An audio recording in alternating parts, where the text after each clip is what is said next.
Up. There we go. Okay, sorry about that. Welcome, everyone, and thank you for joining us. We're here at Alex Hug Gymnasium. We've been talking to ourselves again, but we've got a couple of fantastic teams in this matchup. You have the Pulaski Academy Bruins versus the Lonoke Jackrabbits. Both of these are highly athletic teams, very fast, and already here's Riley Smith with her first basket.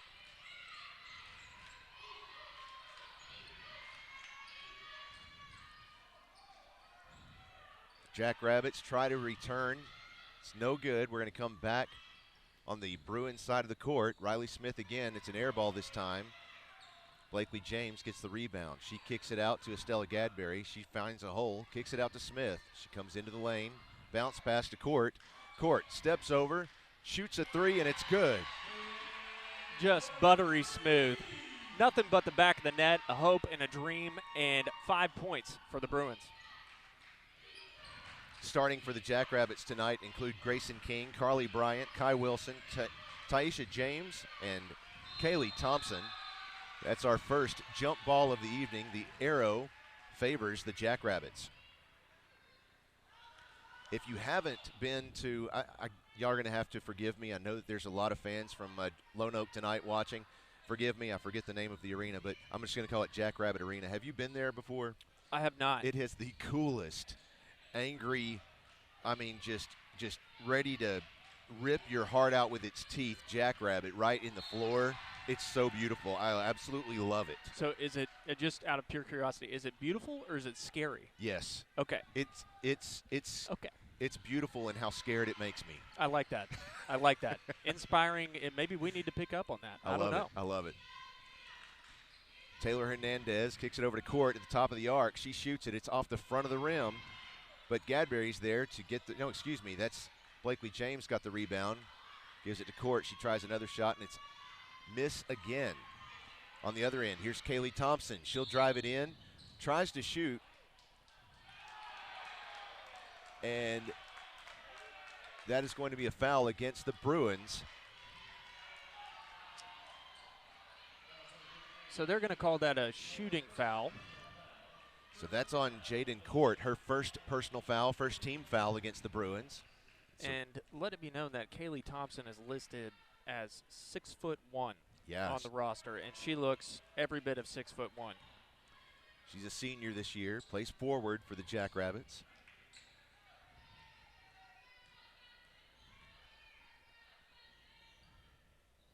Another player from Lonoke to watch, of course, is number 12 out there, Kai Wilson. He's a 5'9" freshman, starting, not coming off the bench. That's the bench, which is pretty impressive for a freshman in any case, but already has 3 Division I offers. Yeah, and I think those D1 offers are actually from UCA, University of Louisiana Monroe, and I believe ASU. I think that's right. If it's not, someone fact check us. There We're always open to that. Our live fan feedback text message line is right there at the bottom of the screen. You can send us a text message with your thoughts on the game or any cool pieces of information that you have about any of the players tonight. Or send us a text. Any questions about rules? Yeah. Or Love thoughts those. about rules? I don't know every rule. I know a lot of them.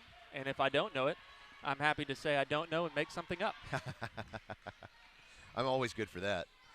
Feel free to send us a text message at the Ron Jones Remax Affiliates Realty live fan feedback number at the bottom of the screen there. It's 501-570-6464.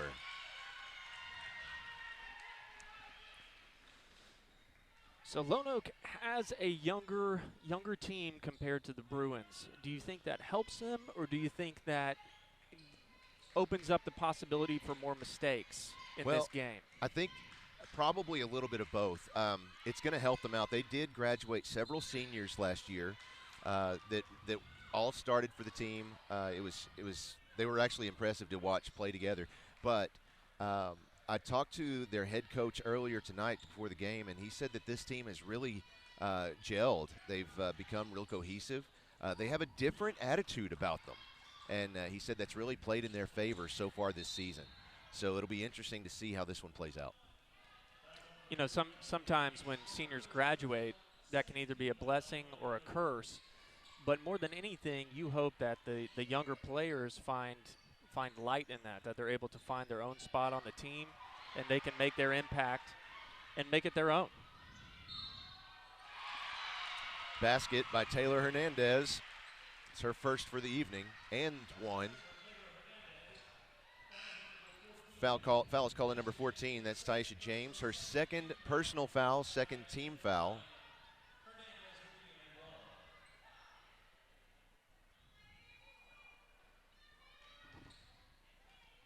Here's Taylor Hernandez from the line. It's up and it's good. Folks, if you're just joining us for the first time, thanks for watching PA Live. You'll notice that we do try to describe each play a little bit more in detail than you might normally see on a televised broadcast, and that's simply because we have a lot of blind and visually impaired fans who want to keep up with the game as well. So if we seem a little chatty sometimes, that's why. Here's Court. Tries for a shot. It's off the back of the rim. No good. Gadberry sends it over to Smith in the right corner. Almost gets forced out of bounds, and the ball gets turned over to Kaylee Thompson. She'll bring it back across midcourt. Just inside the arc. She shoots it, and it's good for two. Beautiful jump shot. So we have a timeout. I think people would be looking at this and be saying, why would Lonoke take a timeout here? It's imperative to get your team's mindset right, to get it in the game, to get them focused, so you can accomplish the game plan that you've been working on. So even though they just scored there, I believe their coach is trying just to pull them together and say, hey, even though we scored, let's pull things together, let's stop the turnovers, let's just be sure that we stay focused. And so, I really like that timeout right there. Well, the Bruins lead 10-3 with 4 minutes, 30 seconds left in the first quarter. Each team has 2 fouls. And, of course, the Jackrabbits just used their first timeout of 5.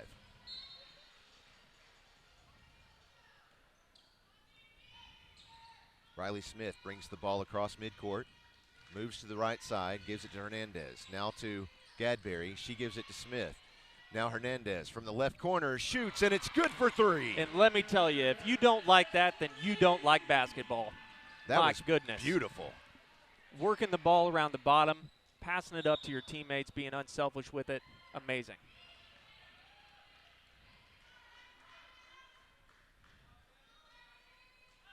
That's one of the beauty of high school sports. The fundamentals of the game stand out more than the flashy dunks or the crazy shots or passes.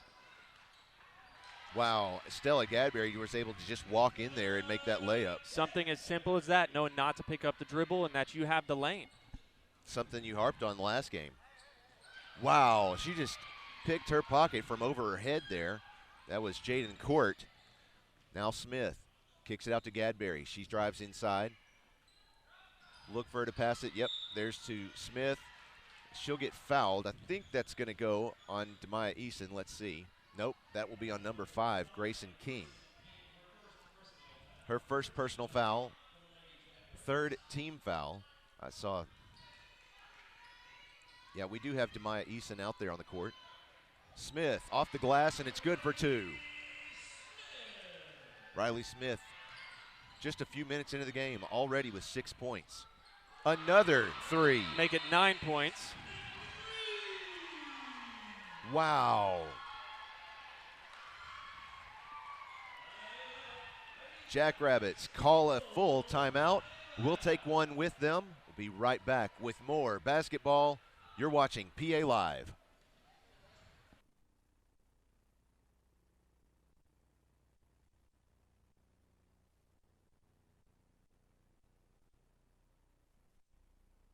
Before coming out to the game, be sure to stop by The Den. The Den is your source for Bruin fan gear and gifts. They have a unique selection of tailgating supplies that will make your pregame party a smash, including new bleacher seats. No matter the occasion, The Den at PA has something for everyone. Tank tops, t-shirts, sweatshirts, polos, hoodies, jackets, shorts, pants, and more. We have everything your student needs to look their best on Spirit Day. For all the future Bruin cheerleaders, You'll find bows, pom-poms, earrings, and cheerleader uniforms. Visit us on campus or online at thedenatpa.com.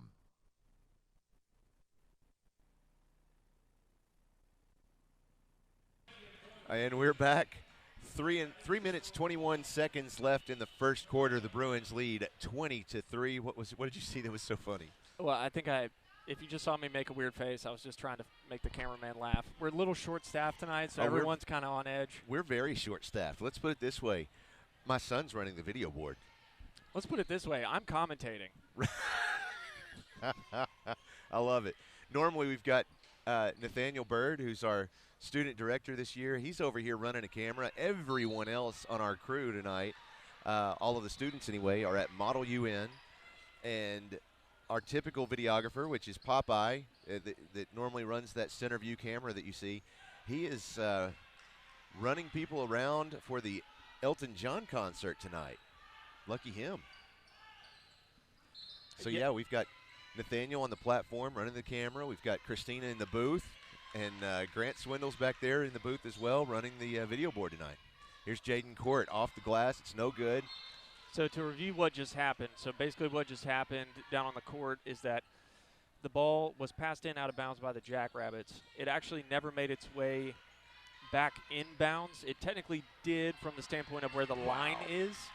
But remember, under the basket is still considered out of bounds when it's an inbounds play. So because of that, oh my gosh. How many steals is Riley Smith going to get tonight? Here's another jump ball.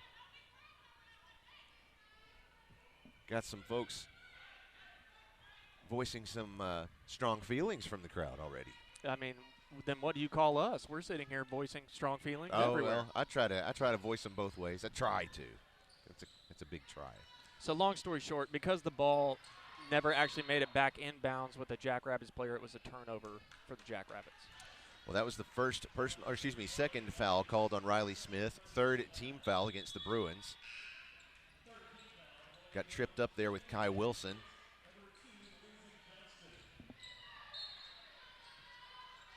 Our first live fan feedback, they say, go Rabs. Now we got it. That's fun. I didn't know that would be the short term. Yeah, short version. The nickname of Jackrabbits, Rabs. I love it. Wilson drives into the lane, shoots it, and she'll get fouled on the way there. That is Lindsey Johnston. She snuck in on me.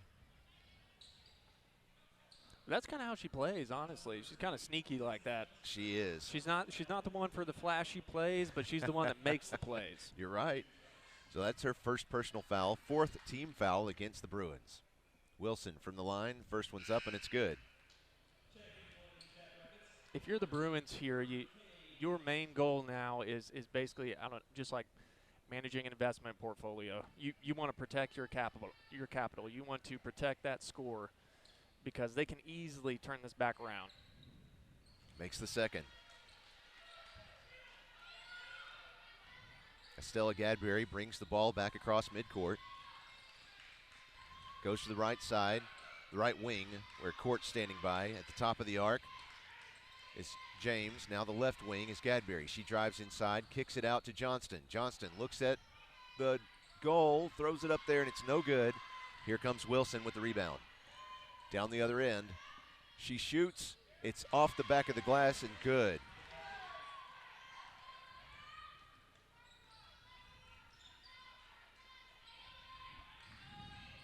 Johnston from the left corner works her way to the wing.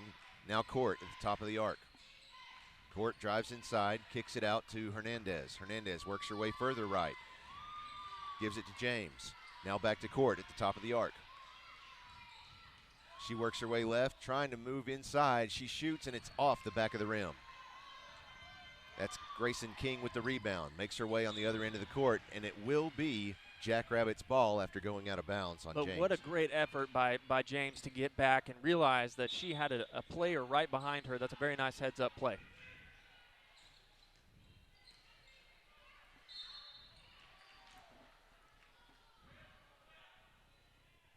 Foul is going to be on 15. Blakely James, that's her second personal foul. I must have given one too many to somebody a moment ago. That is her second personal foul, 5th team foul. And Ashlyn McDaniel just checked in for the Bruins.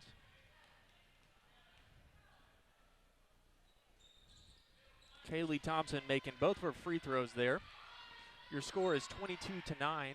1 minute and 25 seconds left here in the first quarter. Johnston brings it in. Now to Hernandez. It's off the back of the rim. Wilson brings it in. Excuse me, that's not Wilson. Yes, it is. That's Kai Wilson. A steal. And nope, he's going to say that was a foul.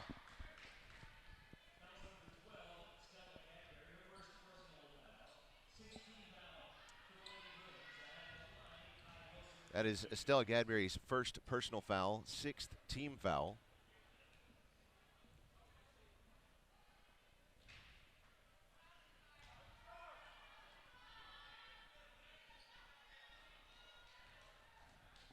One minute, 6 seconds left in the first quarter. The Bruins still lead 22-9.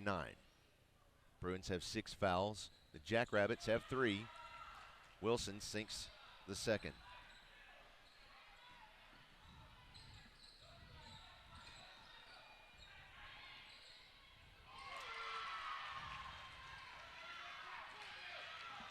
And a fantastic block by Kaylee Thompson there. That's where the height definitely stands out. 43 seconds left here in the first quarter. Thompson with the shot off the mark. And a great effort by Estella Gadberry to keep the ball in play, but she's not able to get it to a teammate. Rebounded by the Jackrabbits. And a shot for 3 off the mark. Another rebound for the Jackrabbits. And it looks like popping popcorn kernels out there. Everyone's popping all over the place. And a rebound for the Bruins. After quite the exchange of rebounds.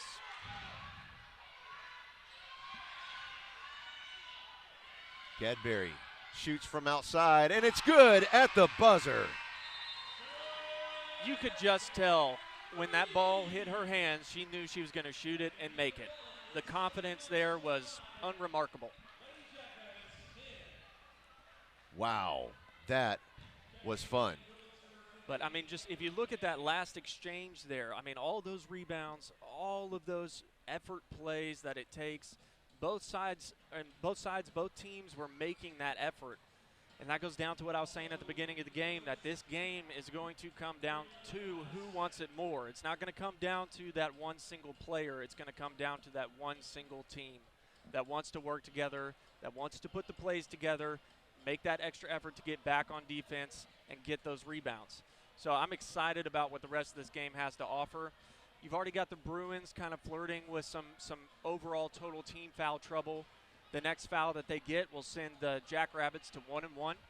It's 25-10, and by any means, it is anyone's game. Oh, certainly, certainly. This is just as fun as I had hoped it was going to be. It's fast, it's athletic. Both teams want this, and it's just like you said, it comes down to who wants it more tonight. Yeah. And that's what these are my favorite type of games, where it's all left out on the court, and you get to see who wants it more. You can't ask for better.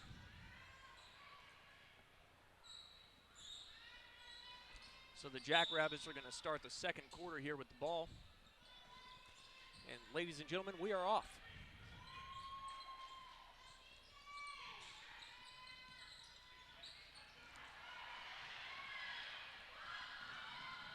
And a wonderful steal from Riley Smith. You could possibly hear her teammates yelling "Wolf." If you ever hear a bench calling that, this is one of the more known things in basketball.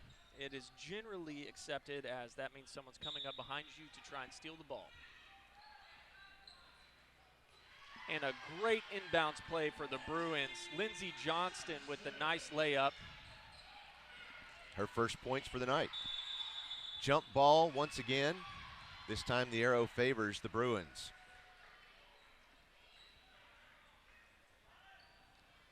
So it seems like the Bruins are going to try and push the more aggressive take right off of a basket. So we'll see if they do it again. There's James in the left wing. She's going to give a bounce pass to Smith. She'll drive inside, off the glass, and it's out. Rebound by James. No good. Kicks it out to Smith. It's good basketball. Bringing it back up to the top. Estella Gadberry works from the left wing, drives inside, shoots it, and will take the foul. Basket was no good. That's going against Grayson King. Her second personal foul, fourth team foul for Lonoke. Here's Estella Gadberry from the line for two. First one's up, and it's good. Another one of those players that is just not unusual to walk into an empty gym here at PA, and you'll just see her in here shooting free throws or shooting from outside the arc all the time. Yeah, and just as a reminder, last game she got hit in the eyeball. I actually talked to her after the game, and I asked her what happened. And she said one of the other girl's fingers literally went in her eye. And it scratched her eye. And I was like, how did you even focus? She was like, I didn't even think about it. I just did what I had to do. Off the glass was Taisha James. It's no good. Did we have a foul called, or was that? We called a timeout. Okay, timeout. Because Taisha James right there was not going to let that ball go. No. She was ready to play some defense and let everybody know it. So we have a timeout sponsor, right? That's Hug and Hall. That's right, Hug and Hall Equipment Company. Let's see. We have Bobby from Lonoke. Says, I love the commentating tonight. You guys are awesome. Thanks so much. Thanks, Bobby. That's a bigger compliment when it comes from the opposing team. But hey, honestly, at this point, I'll take it from anybody. I'll take it from my mom. I'll take it from. But Bobby, thank you. We really appreciate that. We certainly do. Thanks very much. So yeah, we want to make sure to also thank Hug and Hall Equipment Company, of course, for sponsoring our timeouts this season. They are the answer to your industrial and construction equipment needs. They can help you with sales, rental, parts, and service. With full-service locations serving Arkansas, Oklahoma, Louisiana, Missouri, and Texas, they take ownership of each customer's needs and will work to ensure your demands are met. You can trust Hug and Hall for all of your construction, industrial, aerial, material handling, and light equipment needs. Hug and Hall.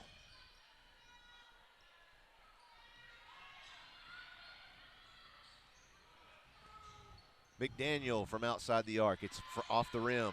Rebound goes to the Jackrabbits. And it looks like that's Smith again with another steal. I have to start counting those because I think that's her fourth tonight.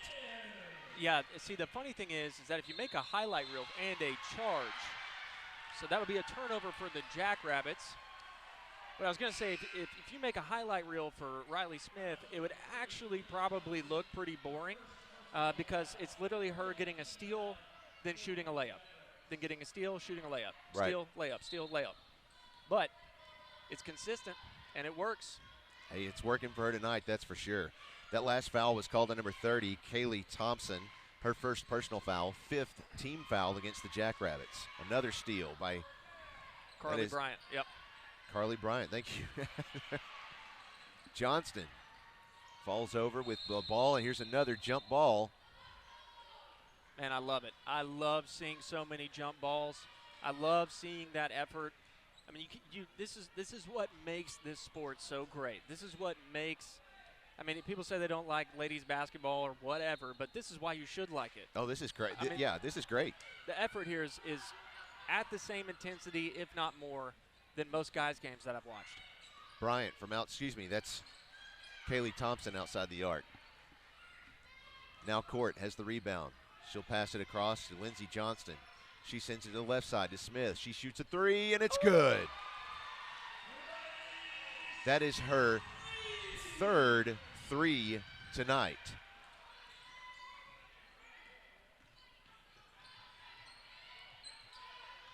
Correction, I think they might have changed something there. Maybe I have one too many. They've got 16 points. I had 18 a moment ago, but I've corrected mine. We'll just go with that. You're talking about points for Riley Smith. Yes. Okay. Yeah. The Bruins have 33 points. And a foul was just called on Jaden Court there. That would be her second personal foul, 7th team foul. That puts the Jackrabbits in bonus. So this is Kaylee Thompson shooting 1 and 1 from the line. There's the shot. It's good. So now she'll get another. That's how that works. Hey. Look, I mean, this would be, if you don't know, it'd be like me watching cricket. I have no idea what's going on here. Everything I learned about cricket, I learned from the cool little animation on the header of Google one day. Oh, yeah. Yeah. I know every office was playing that for at least an hour. Yeah, it's the only excuse you got to play games at the office. Right. Well, I'm looking at Google, boss. What are you talking about? You've been on Google for 5 hours. I've got things to research. Information that I need to know. Right now. So it'll be an inbound for the Bruins.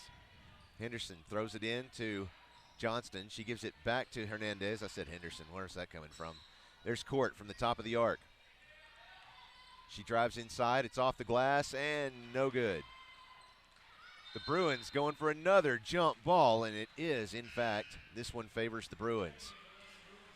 Johnston has a seat, and Gadberry comes in her place. So if I'm a Jackrabbits fan here, and I'm looking at this, the good news is that this score is not quite what it should be. The Jackrabbits should have more points on the board. Oh, no doubt. If they can ease on the turnovers, ouch, maximize on the rebounds, then this game will start to become much, much closer.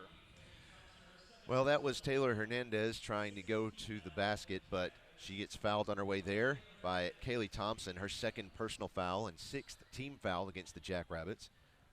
So Hernandez will be shooting 2. First one's up, and it's good.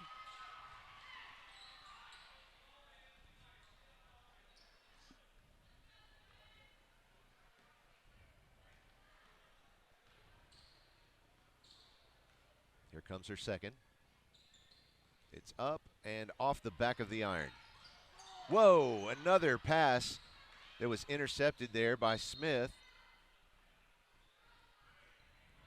But I think they, I didn't see a foul there. I thought it was another jump ball, but. So eventually at some point, there's got to be a stance made of, okay, are we actually going for the ball, or are we just starting to slap at people's hands? They're going to call the jump ball as long as everything looks under control. But if we've got a bunch of people just slapping around trying to just reach for something, sure, then they'll call a foul. That does make sense.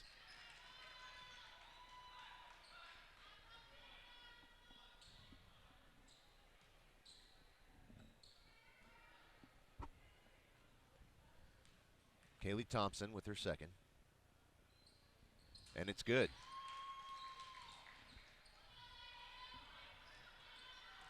Gadberry sends it all the way down the court to Hernandez. Under the basket, she jumps. It's off the glass. He says no, there was traveling involved. Jackrabbits inbound the ball. Thompson sends it across to Bryant. Back to Thompson. She's getting lots of pressure on her way there. What a move. My goodness, just an incredible move by Kaylee Thompson.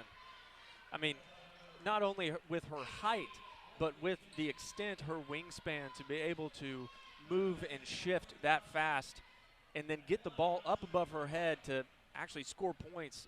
Just an incredible move. Yeah, I had to double check myself there, but that is Blakely James' 3rd personal foul. 4.5 minutes left in the half. So it looks like the Jackrabbits are in a man-to-man situation here.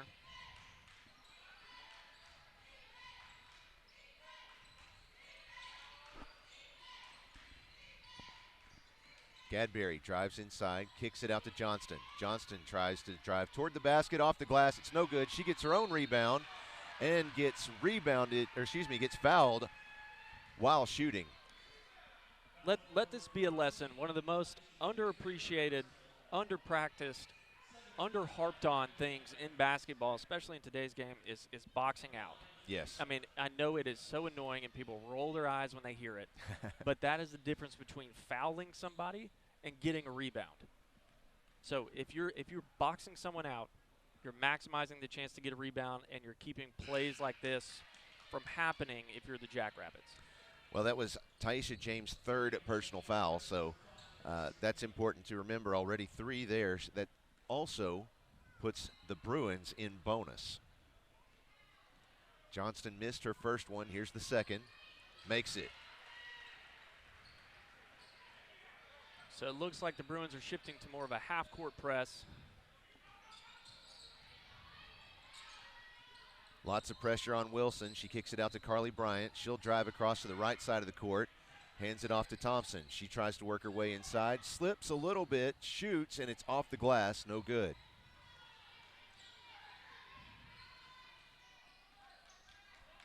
Riley Smith.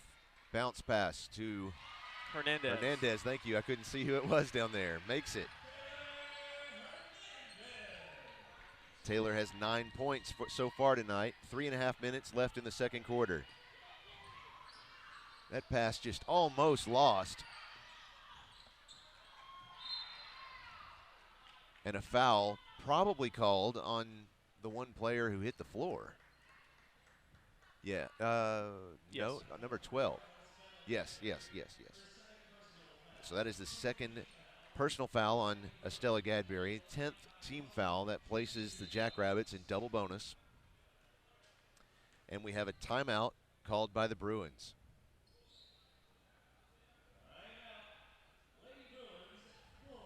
Full timeout, so we'll take one with them.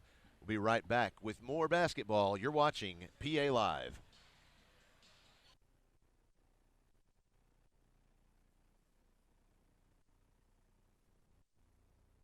At Akel's Carpet One, they can get it for you at wholesale. That's not just a slogan at Akel's Carpet One, it's their real money-saving story. You can get the lowest prices on carpets, floors, and real wood cabinets.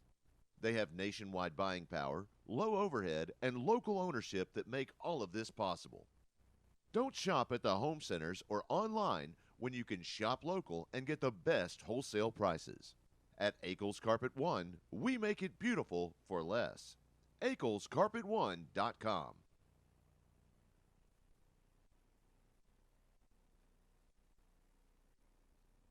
Okay, we're back. We were back already. We just didn't know it. Yeah, actually, we just wanted y'all to see us move our mouths. Bop, bop, bop, bop, bop. Thank you.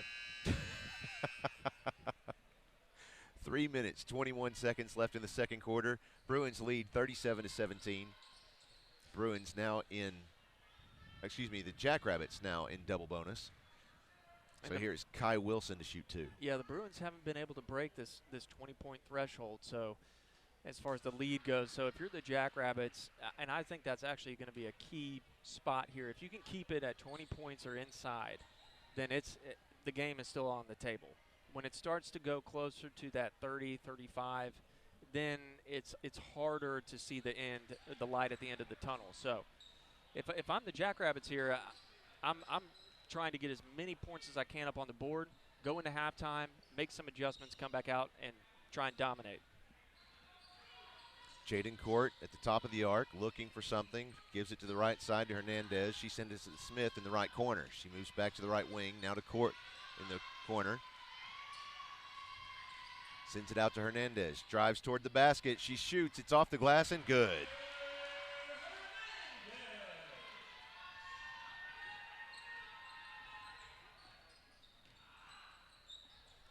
Shot from Grayson King, no good.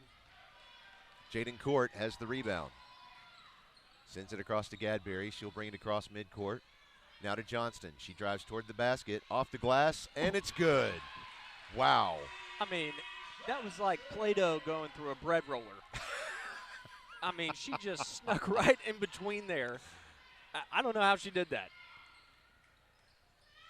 Wow, and there's Kai Wilson trying to pull off the same move. But look at that effort. Look at that effort by everybody. Yeah.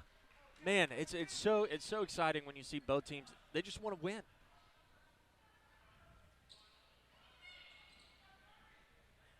And especially from a player like Kai Wilson, who is expecting to make that shot, doesn't make the shot, but still puts in the effort. And Gadberry's going to go to the hole uncontested.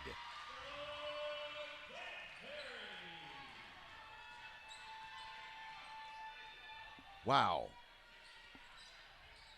Grayson King tries to send it to Thompson. It gets tipped. Bruins bring it back across. Court for three. Off the back of the rim. And out of bounds off of the Bruins.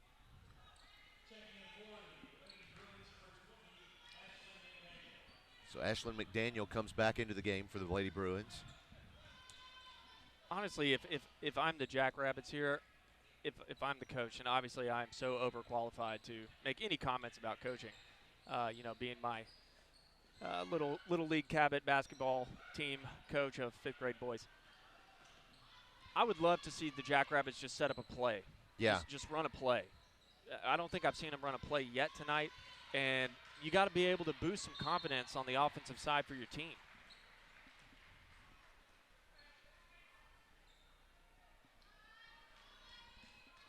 So I would also recommend, if you ever have free time and you want some good concession stand popcorn, come down to a Bruins game. The best part about it is that you get to see Josh here, who's sitting to my left, my co-commentator. He makes a lot of hand motions to absolutely nobody.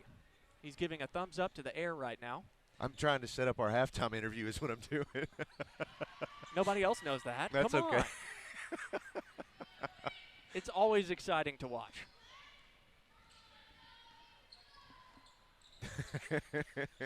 I heard you. I was just trying to ignore you. That ball goes deep into the stands. I thought Karen Gadberry was about to catch that one. Grayson King for two. Oh, and it's good.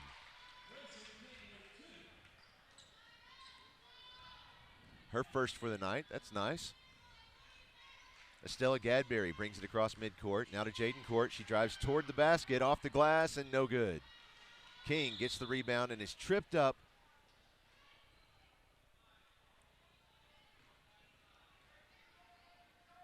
He's going to say that's on 20. Okay. That's what I thought, but I wasn't too sure about that. That'll be Ashlyn McDaniel's first personal foul. 43 seconds left in the first half.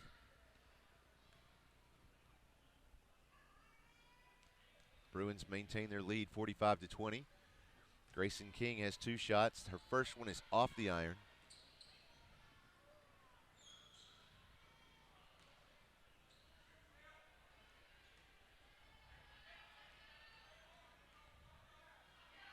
Second shot up, and it's good.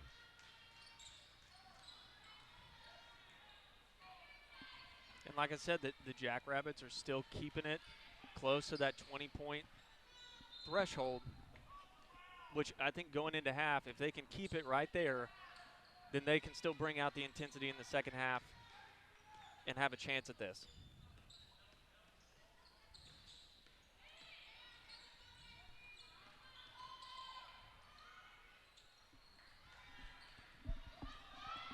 And especially what I love about the Jackrabbits is that you cannot question the effort. You cannot question the effort. And sometimes in basketball, the most dangerous play is your own teammate. Right. Well, we saw last game during our last broadcast, Ashlyn McDaniel out there throwing herself at the ball, even if it includes hitting the hardwood, hitting the chairs, other team members, just sacrificing herself for the play. And I think that might have been going on just now as well. Gadberry brings it across, sends it over to Johnston. She's on the left wing, tries to drive inside. She's blocked there. Now Jaden Court on the left, or excuse me, on the right wing. She shoots a three off the glass, no good, and that will bring us to halftime. The Bruins lead this one 45-21. Stick around. There's still lots of basketball left to be played. We'll be right back with our athletic director, Jason Wyatt, in just a moment. You know that Crown Trophy of Little Rock has every type of award to recognize athletes, students, and even coworkers. But more than that, Crown Trophy can customize drinkware, badges, and even rings. Whether you have people working for you or working hard on your team, show them your appreciation by recognizing them with something special from Crown Trophy of Little Rock. Visit them online at crowntrophy.com.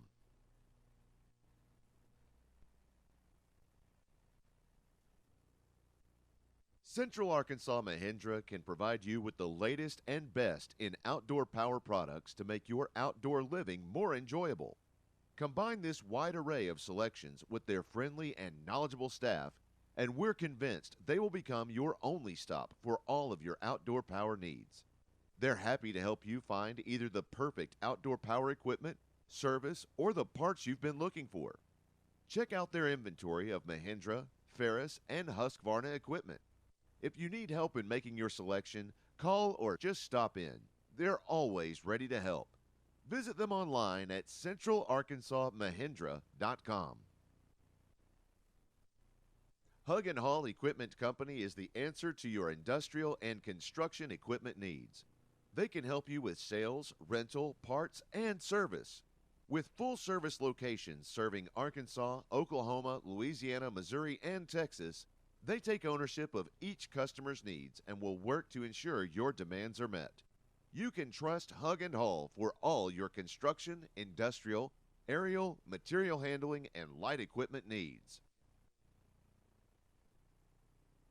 Hug and Haul Equipment Company is the answer to your industrial and construction equipment needs. They can help you with sales, rental, parts, and Central Arkansas Mahindra can provide you with the latest and best in outdoor power products to make your outdoor living more enjoyable. Combine this wide array of selections with their friendly and knowledgeable staff, and we're convinced they will become your only stop for all of your outdoor power needs. They're happy to help you find either the perfect outdoor power equipment, service, or the parts you've been looking for. Check out their inventory of Mahindra, Ferris, and Husqvarna equipment. If you need help in making your selection, call or just stop in. They're always ready to help. Visit them online at centralarkansasmahindra.com.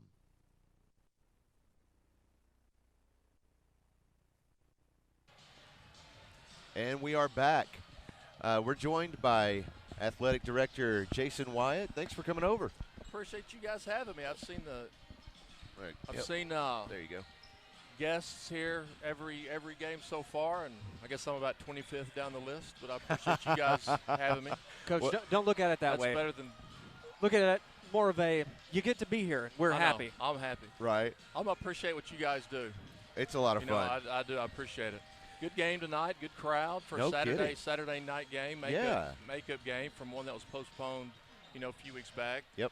So, here's what's interesting about that. We were talking earlier a couple of weeks ago about this, and I didn't know about that, and I doubt a lot of our fans do. So, one of the things that you had mentioned to me was that if, as opposed to previous years, if one team has to cancel a game or postpone a game, I should say, because they have COVID issues or health issues of some kind, then if you don't make the game up, then both teams would end up getting a loss. Both teams. So basically, it's it encourages you to make up the game so you don't miss any, and really with 7th grade, 8th grade, 9th grade, JV, varsity, boys and girls, you have 2 nights, Wednesdays and Saturdays. Yeah. Really, to make up games. And this week, we played at Mills last night, but this week we had 6 basketball games in a row. So our coaches, Monday, Tuesday, Wednesday, Thursday, Friday, and tonight. Wow.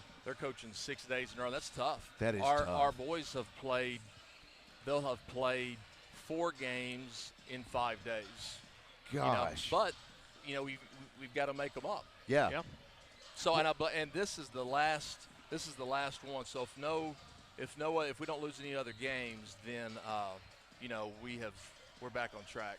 That really, it's tough, but it does make sense. I mean, it really puts the urgency on both teams. It's not just on one. Right. So it's in both of your best interests to go ahead and reschedule it. And I hate kids losing games. There were a couple of 7th grade games, 8th grade games that we couldn't work out a schedule with the other team. We couldn't find the time to make it up, and we lost those games. Right. But we want the kids to play. Yeah. 3rd grade all the way up, you hate having to cancel a game one, but then not being able to make it up. You never want that to be the outcome. Sure. I think we're kind of starting to turn the corner where the impacts of, COVID-19 haven't been going on for a couple of years now. We can start to see some of the actual exciting parts with sports coming back, and I think it also reinvents kind of the love for the game. Right. If people want to get back and play. And so as the athletic director, what other changes or effects have you seen? I think and I was talking to a coach a couple of weeks ago about this. I think one of the things that we're going to learn, not just in athletics but in life, you got to adapt. Yeah. I mean, any league, high school, professional, college, the teams that are going to be successful at the end are those teams that have adapted. Yes. You may have to have, a kid, a 1 or 2 guard. He may have to play the 3 or the 4, or vice versa. Right. I mean, you lose a kid, another kid's got to play a different position, and you may not know that until the day of the game. And you've got to adapt on the fly and adjust. Yeah. So I think, 2 or 3 years of doing that, that's going to teach us all to be flexible, right, to learn to adjust, sometimes spur the moment. I mean, and in the end, those are going to be the teams that I think are going to be the most successful, are those Sure. that can adapt. And life, like I said, businesses or whatever. Sure. Oh, yeah. I mean, so I do think that's one of the probably the good things we're going to learn from it. Well, and it's like Garrett said just a minute ago. It's going to make sure that these student athletes, don't take it for granted. Right. It's not a given that you'll have a season. Something may happen. It's not given that you'll have a car that's working. It's not a given that you'll have all these different things that you're just used to. You got to learn to kind of cope and move on. Right. Well, think about it. We grew up watching sports, and we took for granted a full stadium, fans cheering. All of a sudden, then we had the COVID year with no fans. Right. You're like, oh my gosh. And then the first time we get fans back in a stadium, we're like, oh, that's so refreshing. Yeah. We're back to normal. Yes. So it has made us truly just appreciate, just normal life. Yeah. So, yeah. And I think that you learn any negative that you have in life or whatever, you learn to take the good from it. Sure. Absolutely. No kidding. So. But most importantly, I think it gives you the opportunity to take the good from it. It's a big difference between just having good and then having the opportunity to view it as a good thing. Right. And I'm not saying COVID's good, but you draw the good stuff. You draw good stuff from it. I think that is now the unspoken rule. I think having to make those disclosures is almost out the window. Right. So what are we thinking here for the second half here, guys? Well, obviously, coming into the beginning of the game, I spoke with their head coach over from Lonoke. I believe that's Chris Brown. He was telling me that, one of the things that the Jackrabbits have to do to when they're playing the Bruins is to play well from the line and to get the rebounds. And I think that stands true. Right now, I don't have how many they've missed, but I think they're riding around 50%. Yeah. And, as we said before tonight's game, or excuse me, before the last game, the Bruins were 74% from the line. Yeah, so, I think most important, if you're the Bruins, you want to go into this and with the idea, I need to keep doing what I'm doing. I need to be consistent, and not change the intensity.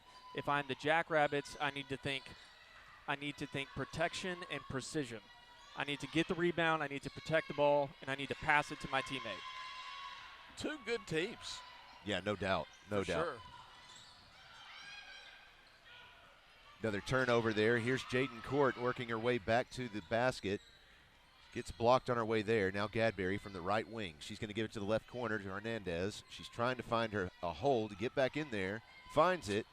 Goes up, loses the ball. Little clean defense there. Love it. And I just realized Grayson King has a brace on her shoulder. It looked like it got nicked there on the last play. She's holding it now. Yeah, she's tender with it for sure. And a official timeout. He's going to let her come out. Yeah, have the trainer take a look at it.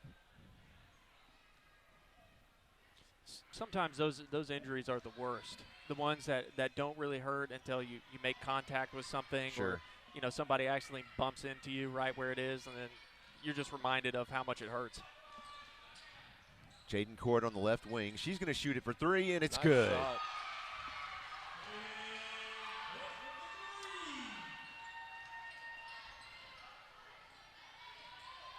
Kai Wilson, again, that freshman we talked about, starting tonight. She's a D1 recruit already. Here's Thompson, gives it back to Eason from outside. It's no good. Under the basket, shot by Taisha James, and she'll get fouled on the way up. I haven't seen who he called that on. I think it was, Blakely James. That is her 4th personal foul already, first team foul in this half. So here's Taisha James to shoot 2. First one is up, and it's an air ball. Look, sometimes as the game goes on, you forget the little things, like when you're about to shoot a free throw, to follow through with your legs and follow through with your arm, and you just get tired. This one's up. Oh, and it's also no good. Doesn't hit the rim, so the Bruins will take it out of bounds.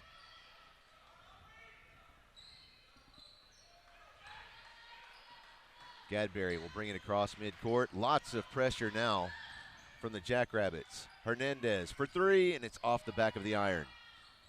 Gadberry gets the rebound, kicks it out to Johnston. She drives inside. Back to Gadberry. She shoots a 3, and it's good. Incredible. 11 points tonight.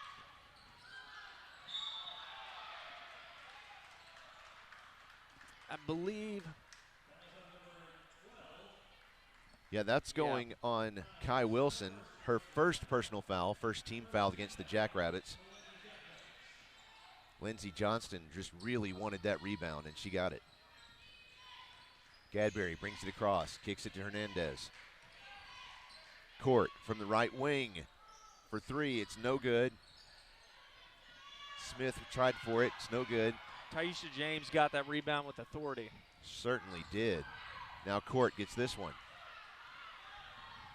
Hurls it down to Gadberry. She waits a second and then makes the basket. And that's one of the biggest keys, one of the easiest ways to score points if you are undersized. And also one of the biggest things you need to remember if you are oversized, as in if you're over 6 feet tall, your instinct is going to be to block the ball. Wilson up for 2. Go ahead. So her focus as a defensive player there, the last thing you want to do is leave your feet. The first thing you want to do is go for the ball. So that's always a good reminder and just a great learning point. Wow, that is the second foul of that same type that Kaylee Thompson gave tonight. That is her 3rd personal foul, 2nd team foul against Lonoke. Taylor Hernandez is familiar with that. It was a very similar play than what we saw earlier on the other end of the court tonight. As Hernandez was going to the basket, she kind of hooked her arm. Well, it's kind of like in football. I know Coach White can relate to this, that if you're getting beat on a play, sometimes the best play, if you're a corner playing defense, the best play is to actually take the other player down, not necessarily in an aggressive way, but just in a way to be sure you get the penalty, because it's not going to be a good result if you don't let it go. Well, it's better than giving up easy points. Yeah. Right. And so, honestly, I think that might be kind of her thought process there, is that she might be out of position. Sure. Can't step to recover, so she just wants to be sure she gets the foul. Have an official timeout, we might say, here as Taylor Hernandez ties her shoe. Here we go. Inbound pass. And the official saw a foul. I missed it. I think that was on Stella Gadberry. Yes, it was. That was on Stella. That'll be her 3rd personal foul, 2nd team foul against the Bruins. 4:48 left in the 3rd quarter. Bruins still lead 55-25. McDaniel gives it to Court on the right wing. Now she's covered. Goes to the arc. Now at the top of the arc. Drives inside. Off the glass. It's no good. Here comes Kaylee Thompson. Drives all the way from the other end. Off the glass. No good. Yeah, Ashlyn McDaniel not happy about that call. She had the rebound. Went straight to the floor. One of the more frustrating plays in basketball, but yeah. It is the way the rules are written. Yep. Couldn't hang on to it, and instead, that is Kai Wilson with the basket. So that's going to be 7 points for her on the night. Jaden Court brings it across midcourt. So far, I think the story of the night for the Jackrabbits is going to be Kaylee Thompson. I mean, she's got 17 points on the board. Whoa, Jaden Court for 3. Yeah, absolutely. She's just tearing it up out there. She's having a fun night. And it's also nice to see Jaden Court start to hit some threes, kind of catch her rhythm back. I know for the last couple of home games she had struggled to find that. Well, it's the same story tonight as what we've seen. Oh, my goodness. Looky there. There's Grayson King with a 3. She said, what about that shoulder? Right? I'm good. She says, I'm good. Let's go. But, yeah, we saw the same thing from Jaden Court the last couple of games was that it takes her almost 2 quarters to warm up, and then she gets in a roll. One of my favorite things about her, though, is that she's not afraid to keep shooting. Right. She doesn't look get at in it. her head. Right. Yeah. So she knows the game of basketball and loves to keep on trying. Well, that foul is called on Lindsey Johnston, her second personal foul, 3rd team foul against the Bruins.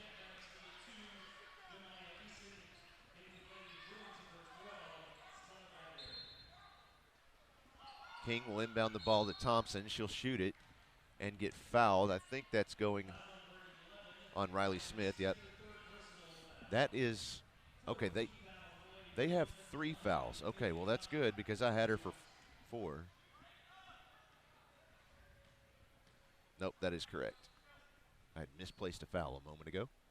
First one's up and it's good by Kaylee Thompson. That is her 8th free throw tonight that she's made anyway. Like I said, I haven't counted all of them. Call it 2 for 2 from the line this time, though. 15 points total for Kaylee Thompson so far tonight. 3 minutes left in the 3rd quarter. Gadberry sends it out to McDaniel. She drives inside, gives it over to Johnston. From outside, off the glass, no good. Jackrabbits get the rebound. Here comes King. Bounce pass to Eason. Looking for some help, sends it out to Wilson, off the glass, it's no good. Now James, no good. They're going to fight over this one. He says no, it's out of bounds, Bruins ball. Wow. That was a lot of action right there. You know, the thing I love about watching our girls is the energy. Oh, I yeah. mean, the full court, they're in your face. They force you, into mistakes. It's a tough team to play against. Very tough. They make sure that even if they are getting beat or winning, it's going to be tough. They're going to make their presence known. They give up very few open shots. They're on the floor, diving for the loose balls. I love to see that. And especially for both teams tonight, I have not seen a moment yet where either team has struggled to get back on defense. Both teams are wanting to get back and give their team the best chance to get the ball. 3-point attempt for McDaniel. It's no good. On the other end, Hernandez gets the turnover. Now Smith. Back to Hernandez. Drives inside. She's up, and it's good.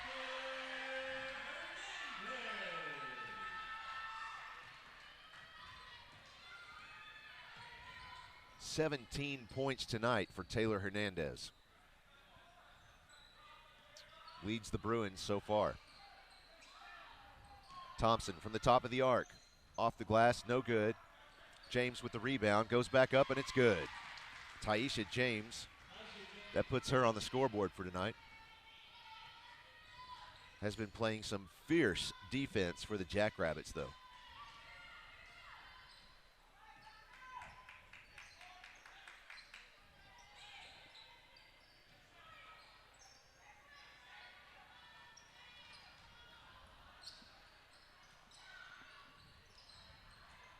Johnston drives inside, off the glass, and it's good.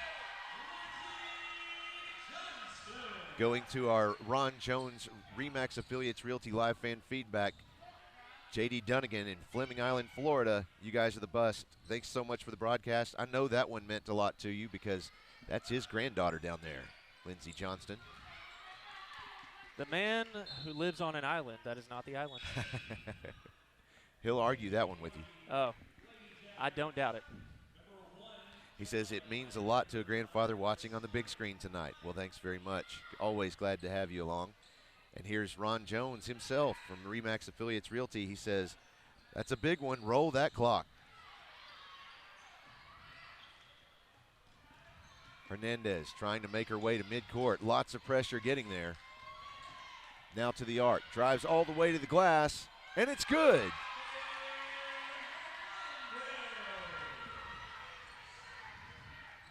She is having a fun game tonight. Does she ever get tired? Has she ever I don't been think tired? she does. Nice shot by Carly Bryant for two.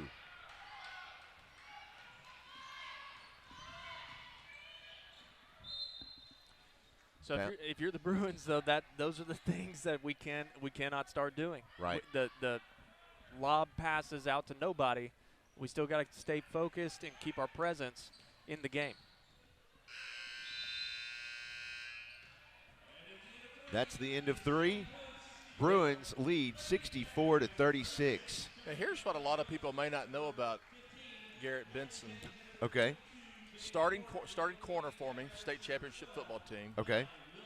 7th grade basketball, one of my star players. Wow. I know. Yeah, it was a great time in life, most definitely. And funny enough, most of the actual little tidbits that I learned that come from my father. Sure. Right. And then there's actually quite a few that come from Coach Wyatt. Oh, thanks. That a lot of things, there's one thing that he did with us in 7th grade basketball, which was you're either going to shoot a three-pointer or you're going to go down and shoot a layup. We want high percentage shots or we want high scoring shots.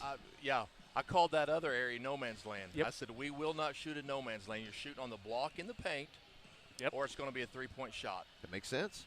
We're not shooting 12, 15 Either foot make jump it worth shots. it or just make it. Yep. Right. Yeah. And that does drive me nuts when I see somebody shoot a foot inside the three-point line. Right. That's the worst shot in basketball. Right. Why would you do It's a that? hard shot. You don't practice that shot. Why are you shooting it? And it's Right. only worth 2 points. Yeah. That's a desperation shot is what that is. Back up and get a three. Yeah.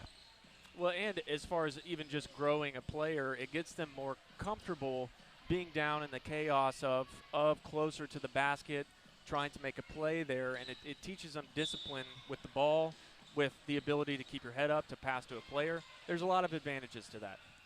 Gentlemen, I'm going to have to run. I appreciate y'all having me. Thanks very much, Coach. We'll do it again. All right. We will. Sounds good. Yep. Coach Jason Wyatt, our athletic director.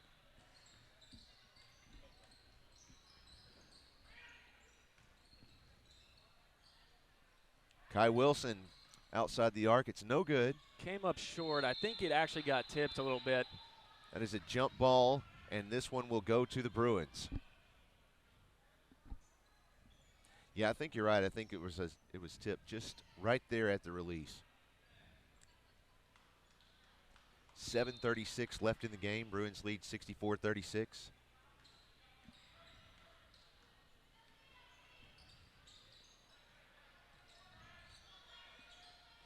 Gadberry drives inside, kicks it out to McDaniel. She shoots off the glass, and it's good. That puts Ashland on the scoreboard.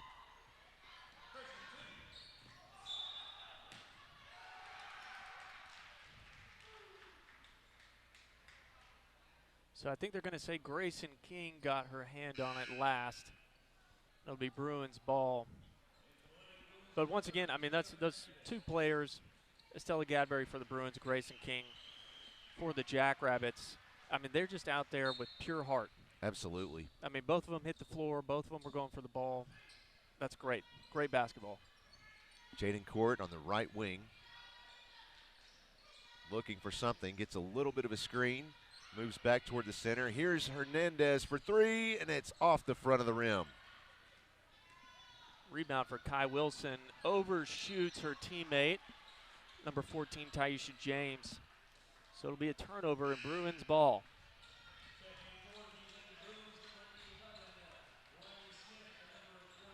Coming off the bench again is Riley Smith, but joining the game is Jenna Esmail for the Bruins. And she was able to make an impact off the bench the last home game that we had here. So I will be excited to see what she has to offer for us tonight. Jaden Court gets her own rebound off the glass once again, misses this one, and the rebound goes to Wilson. It's going to be a foul on the floor. That one's going on Taylor Hernandez. Her second personal foul. Yeah, so almost always if the opposing team is up and they are down pressuring the ball while the team that is down is trying to inbound it, they're not going to let calls really favor the opposing team.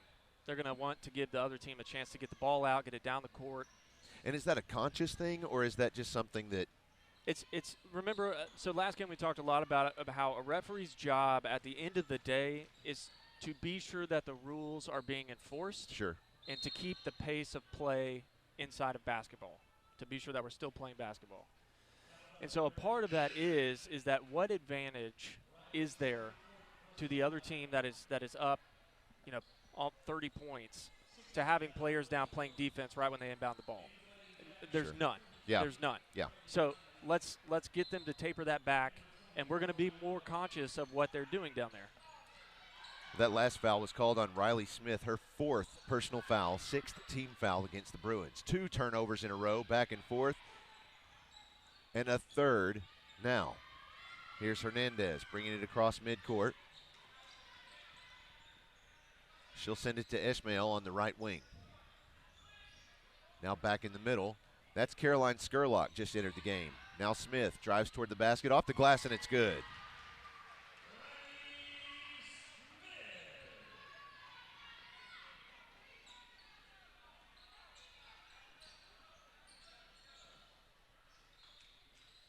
Jemiah Bryant getting trapped there at midcourt. She'll pass it over to Brandy Conley. Now Demaya Eason at the top of the arc. She's going to drive toward the basket. It's off the glass, no good. And Esmail gets the rebound, but knocked out of bounds, so it will be Jackrabbits' ball. Entering the game is Megan Johnston for the Bruins. And Alexis Scarborough for the Lady Jackrabbits.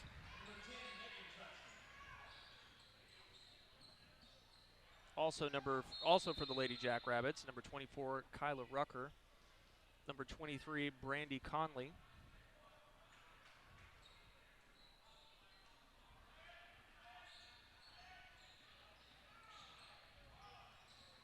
Shot off the glass by Demaya Eason. It's no good. Here comes Lindsey Johnston, bringing it back down. She'll get fouled on the way there. It's a blocking foul.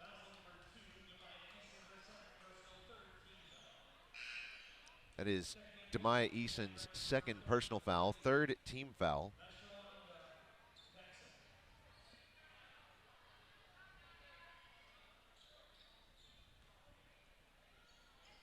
Johnston inbounds the ball to Esmail. Now to Lindsey Johnston, back to... Who are sisters. Just so anybody out there watching who doesn't know now knows. Megan Johnson, Lindsey Johnston. And their father is, in fact, Mr. Johnston. Matt, yep, he's up there in the stands right now. And their mom is Mrs. Johnson.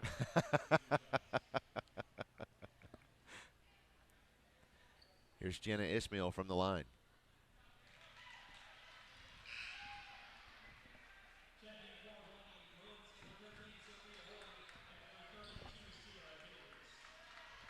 That was on 30. No. I was saying we're talking about the stat book right now that Kaylee Thompson has more points. Oh, yeah, absolutely. 15. Oh, she has 19. I think. 19. Thank 18 you. or 19.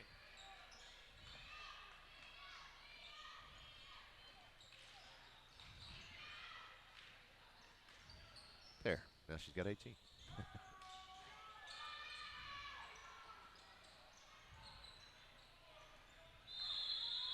Jump ball. The arrow favors the Bruins. Bruins? The Bruins. the Bears, the Pulaski Academy, the whatever. Right. Yes. 1 minute left in the game. The Bruins lead 70-36. So if I'm a Jackrabbits fan here, I'm probably looking at the score and saying, "Man, this was not pretty." It was a great game. And still is. I mean, when I look at their roster, they only have 3 seniors on the team now. All the rest are either going to be seniors next year or Jemiah Bryant just scored for him as well. Go ahead. That's her first points on Yes, the night, it is. right? Yeah. Good. All right. What I see is that this is a young team, and young teams are dangerous as all get out, because all we really need is one other player to develop in their own. Yes. Or the entire team just to get to know themselves a little bit better. And, I mean, based off what I've seen tonight, if they can keep that effort and intensity as high as they have as they grow as a team, I think in the next few seasons to come, the Lady Jackrabbits are going to be well known. Yes. No doubt. No doubt about that. Shot at the last second there from Alexis Scarborough. It's no good. So that's the end of this one. Your final score, 70-38. You couldn't have said it better. This was a very fast, very athletic game. Very fast game. Oh yeah, yes. yeah. They were wearing me out just watching them, but a lot of fun. Yeah. And the score does not really reflect how competitive this Jackrabbit team was. Yeah, and I feel like we do say that often, that the score doesn't reflect the game. But let's all take a reality check here. This is high school basketball. We are talking about players that are learning, that are wanting to get better, and that's the respect that we owe them as players. Sure. To look at it outside of what just the score has to offer, and to see that these girls, the Lady Jackrabbits and the Bruins tonight, I mean, they played with heart. Yes. There's no question, and that does count for something. Sure. All right, we're going to take a short break ourselves. We'll be back with you in just a few minutes. It's already 7:17, but the boys just now getting out here to warm up. So we've got 10 minutes on the clock. We're going to let that tick down, and then we'll be back with you in just a few to bring you the varsity boys game between the Lonoke Jackrabbits and the Pulaski Academy Bruins. Stick around. You're not going to want to miss this game. At Caldwell Toyota, they are passionate about helping drivers find the vehicle that's right for them for the most affordable prices possible. That's why they carry such a large selection of new Toyota models, because whether you're looking for something sporty, efficient, versatile, family-friendly, rugged, or all of the above, they are confident they have a new Toyota model to meet all of your needs and then some. Visit them online at caldwelltoyota.com. At Caldwell Toyota, they are passionate about helping drivers find the vehicle that's right for them for the most affordable prices possible. That's why they carry such a large selection of new Toyota models, because whether you're looking for something sporty, efficient, versatile, family-friendly, rugged, or all of the above, they are confident they have a new Toyota model to meet all of your needs and then some. Visit them online at caldwelltoyota.com. At Caldwell Toyota, they are passionate about helping drivers find the vehicle that's right for them for the most affordable prices possible. That's why they carry such a large selection of new Toyota models, because whether you're looking for something sporty, efficient, versatile, family-friendly, rugged, or all of the above, they are confident they have a new Toyota model to meet all of your needs and then some. Visit them online at caldwelltoyota.com. Before coming out to the game, be sure to stop by The Den. The Den is your source for Bruin fan gear and gifts. They have a unique selection of tailgating supplies that will make your pregame party a smash, including new bleacher seats.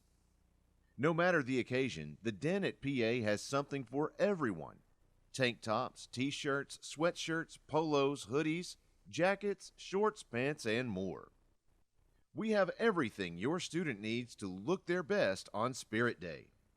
For all the future Bruin cheerleaders, You'll find bows, pompons, earrings, and cheerleader uniforms. Visit us on campus or online at thedenatpa.com. At Akel's Carpet One, they can get it for you at wholesale. That's not just a slogan at Akel's Carpet One, it's their real money-saving story. You can get the lowest prices on carpets, floors, and real wood cabinets. They have nationwide buying power, low overhead, and local ownership that make all of this possible. Don't shop at the home centers or online when you can shop local and get the best wholesale prices.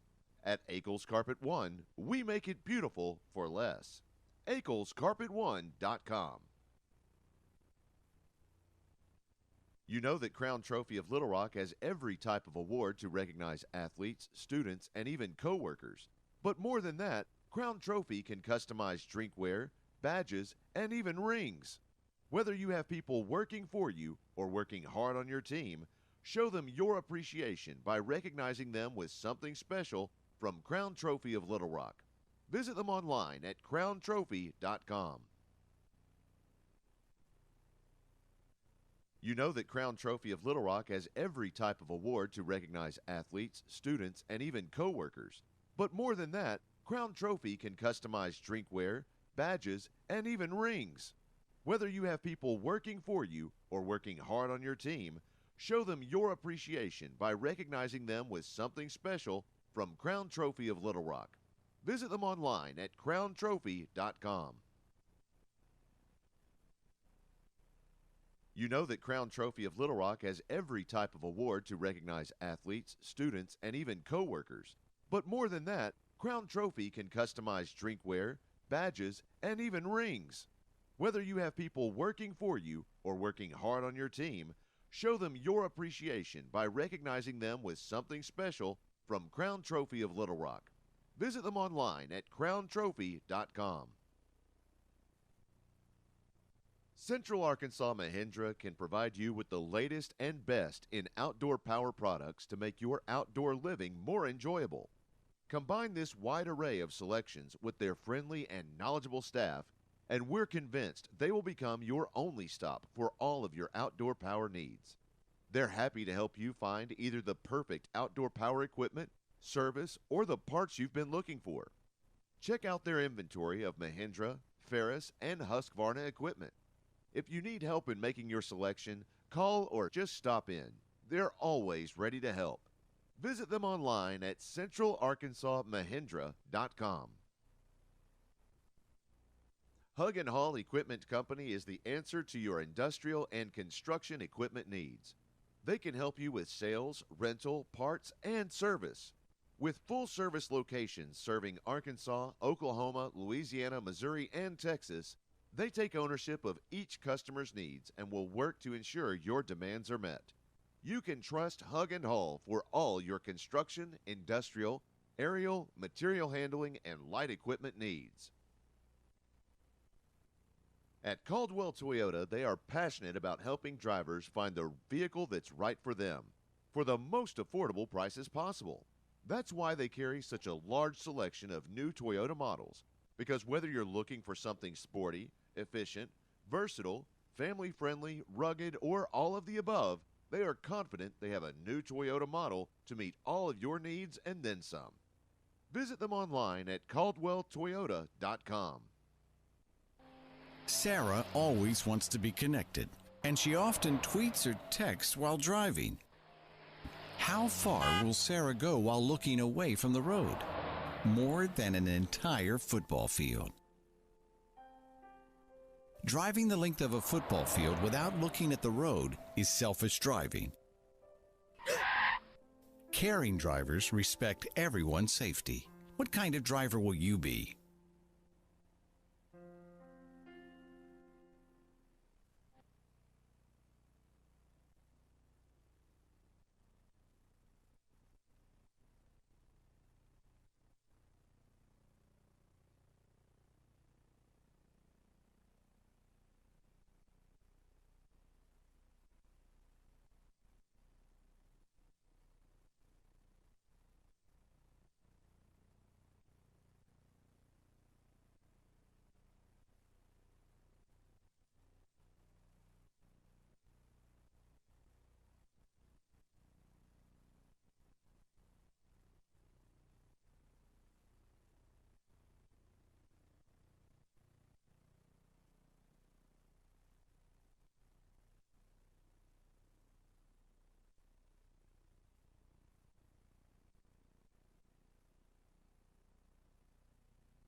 Welcome, ladies and gentlemen, back to Alex Hug Gymnasium for our second game of 2. Tonight, the Pulaski Academy Bruins are hosting the Lonoke Jackrabbits. I'm Joshua Carroll, joined as always by Garrett Benson. And this is going to be another fun game. Went down to talk to head coach Bradley Spencer before the game tonight, and I asked him, Coach, what do the Jackrabbits need to do? What are you aiming to do in this game tonight? And he looked at me and he said, play hard. Okay. Focused. Love it. I love it. So that's what he's got. So starting for the Jackrabbits tonight, at guard, 6'3" sophomore, number 2, Braden Allen. At guard, 5'8" junior, number 3, Mason Ford. At guard, 6'0" junior, number 4, Latrell Burnett. At guard, number 5, 5'9" senior, Spencer Pepper. And at forward, 6'2" sophomore, number 10, Denham Gooden. And the starting lineup for the Pulaski Academy Bruins tonight. Number 2, Kenny Jordan. Number 4, Tyson McCarroll. Number 5, Charlie Barker. It looks like I've caught up to our public address announcer, Chris Amsler. At guard, here is senior, number 15, Ben Smiley. And lastly, number 20, Shannon McDaniel.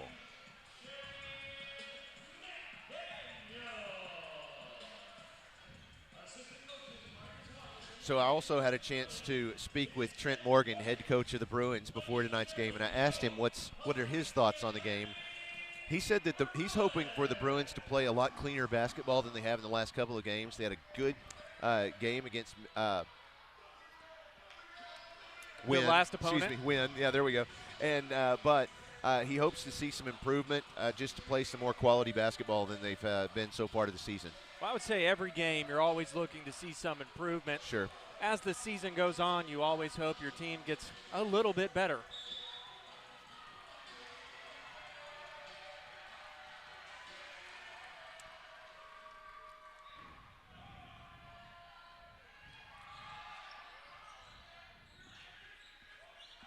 And we are off, ladies and gentlemen. What is sure to be the most exciting game of today of college, high school, pro, Olympic sports that you can see. Braden Allen with the ball in the right wing. He sends it over to Gooden. Now to Allen again. Now from the left wing is Pepper. He shoots a 3 and it's good. And like a good neighbor, Spencer Pepper is there.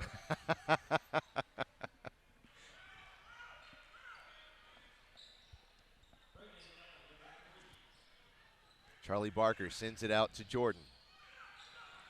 Jordan back to Barker. He sends it over to Shannon McDaniel. It's off the iron, no good. There's a scramble for the ball, but it looks like the Jackrabbits are going to bring it across. Mason Ford brings it across midcourt. Sends it to Pepper. Mason Ford tries a 3, and it's off the rim. Bruins ball. Kenny Jordan with the rebound there. Kenny shoots a 3. Nothing but net. And ba-da-ba-ba-ba, I'm loving it. I'm going to say so many taglines that somebody picks us up. I like it. It's a good strategy. It's an interesting strategy, Cotton. It's a bold strategy, It's a thank Cotton. you. Okay, it's been a minute. I got you. Don't worry. Okay. So Lonoke's looking comfortable in their offense, definitely being patient with it, trying to find the cracks in the Bruins' defense. Now in my head, I'm sitting here going duck, dodge, dip, dive. And dodge. The 5 Ds of dodgeball. Mason Ford, lots of time. Now he'll go to the left wing to Braden Allen.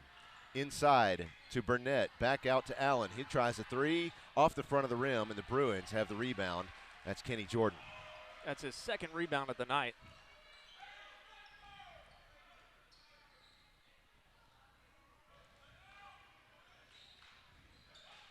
Bounce pass to McCarroll. Back to Jordan. Shoots a long 3, and it's off the rim. He'll go up. That was Spencer Is that right? Spencer Pepper? No. Yep. Yes, it was. Thank you. with the rebound, but he stepped out of bounds, so it's Bruins ball. No. Correction. Did you see what I see, or was I? Yeah, if anyone saw different, please Okay. let us know. Yeah, tell me what happened there. Somebody rewind that and tell me what happened. If you're just joining us tonight, our live fan feedback text message line is right there at the bottom of the screen. That's our Ron Jones Remax Affiliates Realty live fan feedback. You can send us a text at 501-570-6464. Ben Smiley was able to tip the pass. Lonoke seems to be going with that lob pass, and it's worked so far, but Ben Smiley was able to sniff that one out. Latrell Burnett to inbound the ball for the Jackrabbits. And again, Ben Smiley with another tip out of bounds. Was that Ben or was that Charlie Barker that jumped on it? I think that was Ben. I think that was Smiley, and then I think Charlie Barker Was just went there. after it afterwards. Yeah.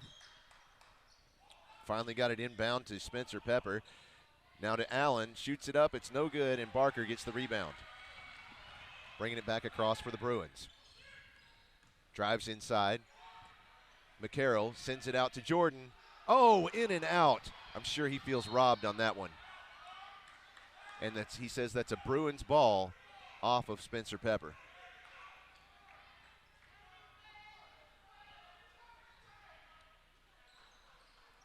Jackrabbits coach not happy with the way that they're playing. I'm not sure. He's riled up, I'm telling you. They look good out there to me. Nice three-point by Ben Smiley. But honestly, when I see a coach doing that, that's when the feeling of basketball comes alive even more. Because the only time a coach gets upset like that so early in a game is when he knows his team can perform so much better than what he's seeing. And so, Sure. if anything, if I'm Lonoke, I'm thinking, man, we got to step it up. Because if coach is already mad at us, then we know we can do better, so let's do it. Right. That foul was called on Ben Smiley, his first personal foul, first team foul against the Bruins. There's a shot. That's two for Braden Allen.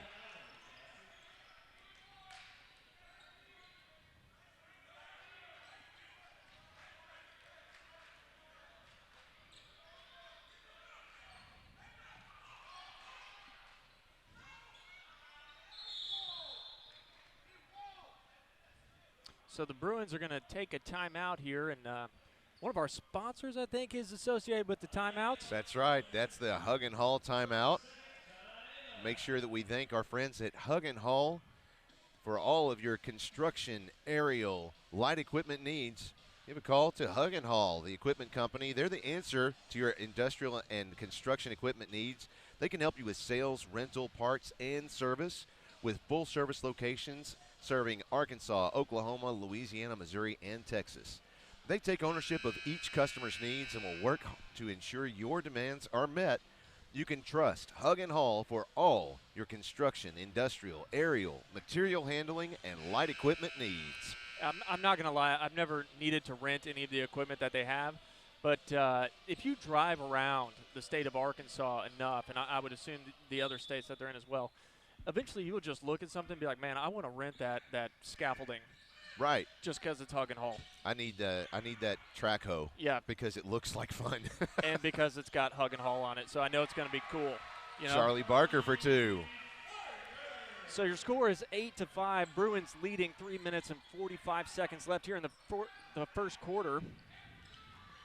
And a pass intercepted by Ben Smiley. He did a little bit of that during the football season as well. Kenny Jordan tried to look for a teammate to pass to. Ends up finding one. Ben Smiley passing it to Tyson McCarroll, and he is called for a walk. That was a bit of a clumsy step hop there. Yeah, sometimes when you actually technically have possession of the ball, but it doesn't feel like you do, so you may take a couple extra steps, or maybe you shouldn't. If this is your first time joining us on PA Live, well, welcome, and thanks for joining us. Want to make sure that you understand we do describe each play a little bit more in detail than you might normally see on a televised broadcast. That's simply because we have a lot of friends out there who are fans that who are blind or visually impaired, and we want to make sure they understand what's going on as well. That foul is called on number 20, Shannon McDaniel. His first personal foul, second team foul against the Bruins. Shooting 2 for the Jackrabbits is Latrell Burnett. Latrell is a 6-foot junior. First one's good. Entering the game for the Bruins is Kel Busby, coming in for Shannon McDaniel.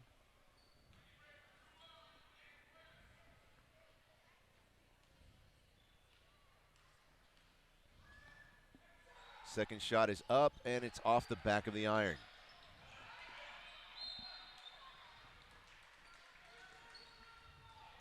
Ben Smiley had that rebound, took a little shove in the back, but that's okay. Bruins have the ball. Here's Kel Busby driving it across midcourt. Trying to trap him. Not going to happen. Here's Kenny Jordan driving out. He's going to kick it.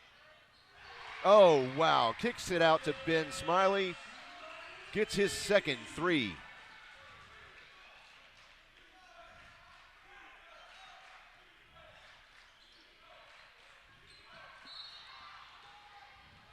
That foul is going to be called on number 4. This time that's Tyson McCarroll.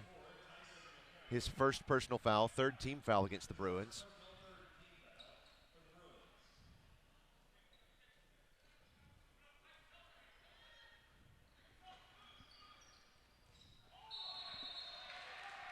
Now over and back for the Jackrabbits, so it will be Bruins ball. 2.5 minutes left in the first quarter. Bruins leads 11-6. Kenny Jordan to bring it across midcourt.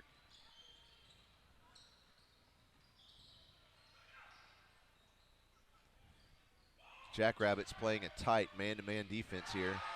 Another 3 by Ben Smiley. He's on fire. Spencer Pepper for 3, and it's off the front of the rim. Ben Smiley gets the rebound, sends it over to Kenny Jordan.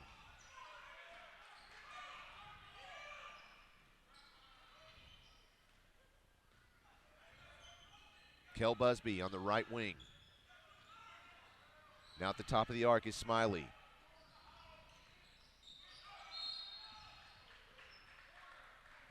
Kenny Jordan driving inside, and instead foul will be declared on Spencer Pepper, his first personal foul and first team foul against the Jackrabbits. So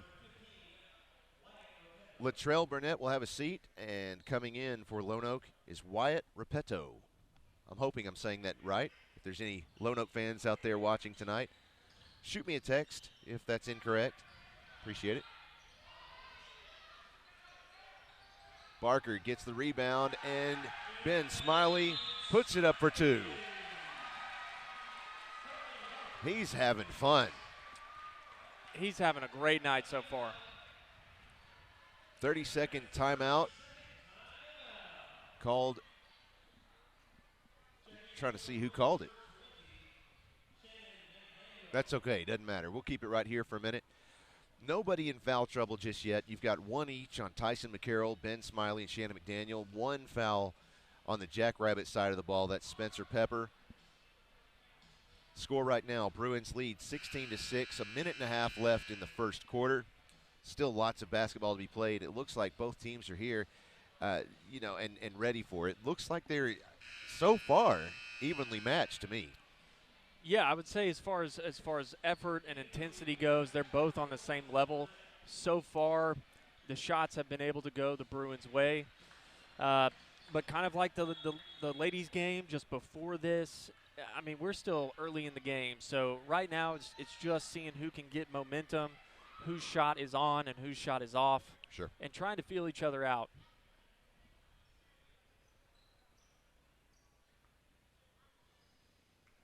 I think there was a bit of confusion as to who was checked in, maybe, or he needs to go see the trainer for a moment. Yeah, in order to be able to play in basketball, it's kind of like football. You can't have any blood on your jersey or on your person. And if you do, you have to go out to get it checked out. It doesn't mean you can't come back in with blood on your jersey. Sure. It's just a matter of being sure that you're okay.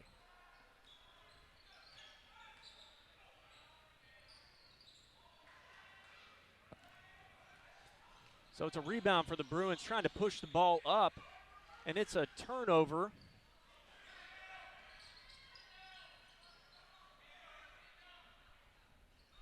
And Braden Allen with the three-point ball for the Jackrabbits. Your score is 16-9, winding down here in the first quarter of play. Kenny Jordan picks up his dribble, is able to find Shannon McDaniel. And a heads-up play by Ben Smiley. Suspended in mid-air, able to work his body around to throw it off of a Jackrabbits player. So it will remain Bruins ball.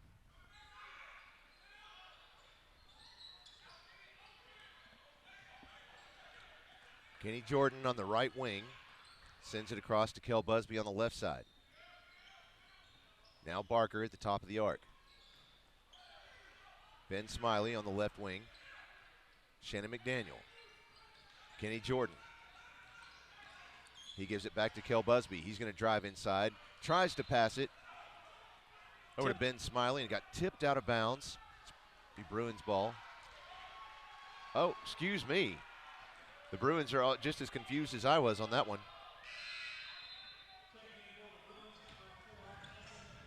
So Tyson McCarroll comes back into the game for Kel Busby.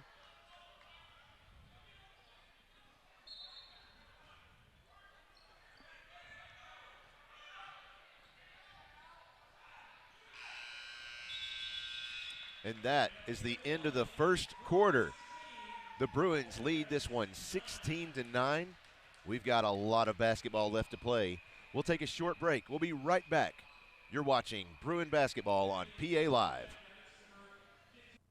Before coming out to the game, be sure to stop by The Den. The Den is your source for Bruin fan gear and gifts. They have a unique selection of tailgating supplies that will make your pregame party a smash, including new bleacher seats. No matter the occasion, the Den at PA has something for everyone. Tank tops, t-shirts, sweatshirts, polos, hoodies, jackets, shorts, pants, and more.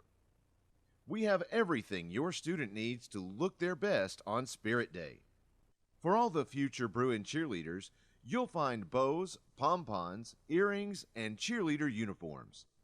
Visit us on campus or online at thedenatpa.com.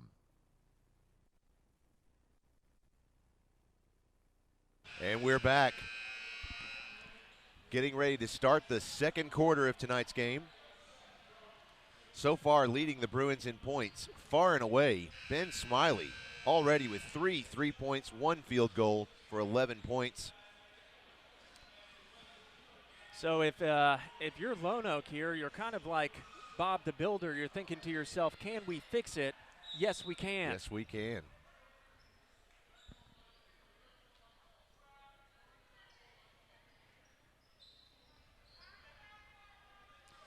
Also, if you don't like my jokes, that's fine. I look most of them up online anyway. I do want to say thank you to the Lonoke fan who has been texting me back and forth. I appreciate that. Did get that right. Wyatt Repetto.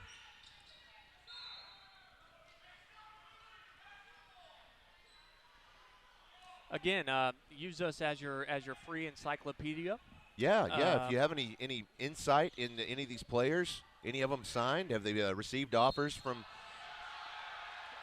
Or did they make good grades this year? I mean, yeah, anything.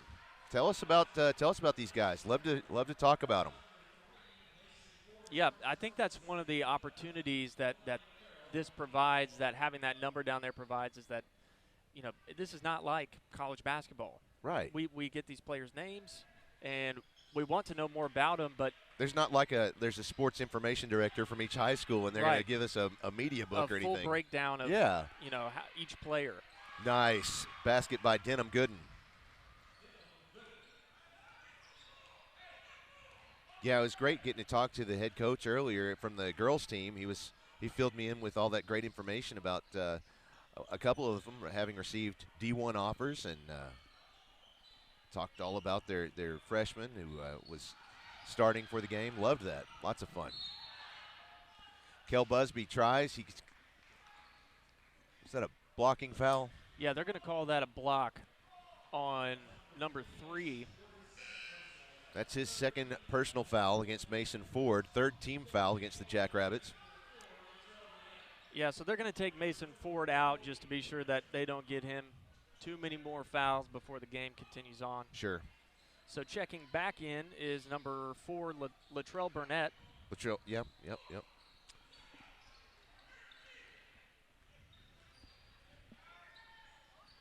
Repetto sends it over to Allen. He's getting trapped in the corner there. And that pressure got to him, it looks like. A travel call.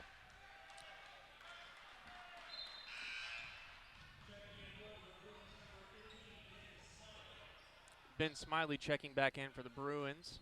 Charlie Barker going to take a rest.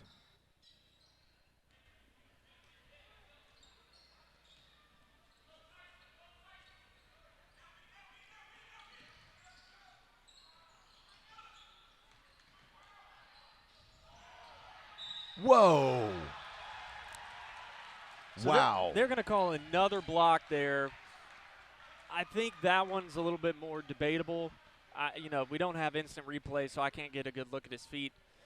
But in all honesty, that's a great defense run by the Lonoke Jackrabbits. They're running more of like a instant half-court press. Yeah. And I think we'll see more of that type defense out of them as this game goes on. Well, that was the first one called against Kobe Branscombe. Fourth team foul against Lonoke. Here's Burnett trying to find something. He passes it to Branscombe off the glass, and it's good. That was great vision by Latrell Burnett to be able to keep his head about him and make a pinpoint pass. Just a quick update for your roster over there. Apparently that is Colby Branscombe. Thank you very much. They had it as Kobe on the roster they handed us. Okay. Ben Smiley with his fourth 3 of the night.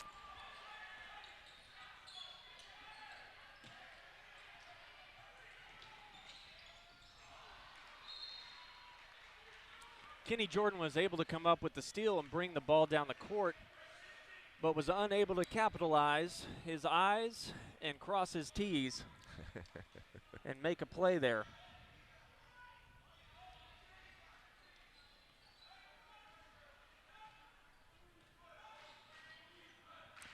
Hey, I got a question for you. Fire away. Why can't a basketball player go on a trip? Why? A basketball player can't go on a trip because that would be traveling. Oh, for crying out loud. I agree with Nathaniel over there. He's giving you 2 thumbs down. Here's Wyatt Repetto from the line. First one's good.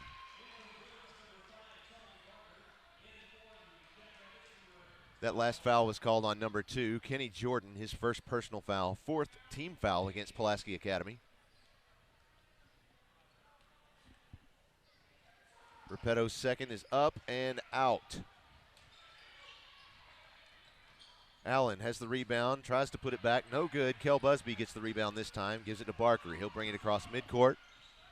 Slows down just a little bit, lets him set this one up.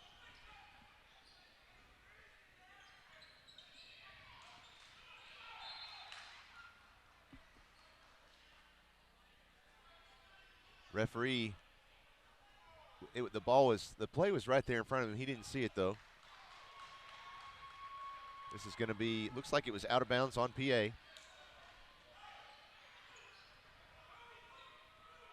Nate Hazlip will bring it across mid-court for the Jackrabbits. Coach wants him to slow it down a little bit. He tries going to the right, nothing having.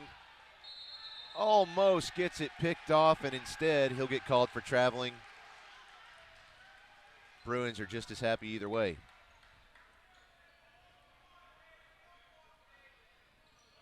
So are you ready for your basketball fun fact of the day? Go for it.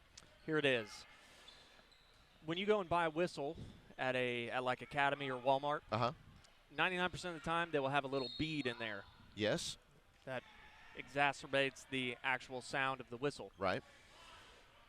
The issue with those is that they can get caught. They can become sticky, and they then will make the whistle harder to blow. Okay. Almost all referees do not use a whistle with a bead in it. Really? Yep. I did not know that. And so then the ability to actually blow the whistle is guaranteed every time.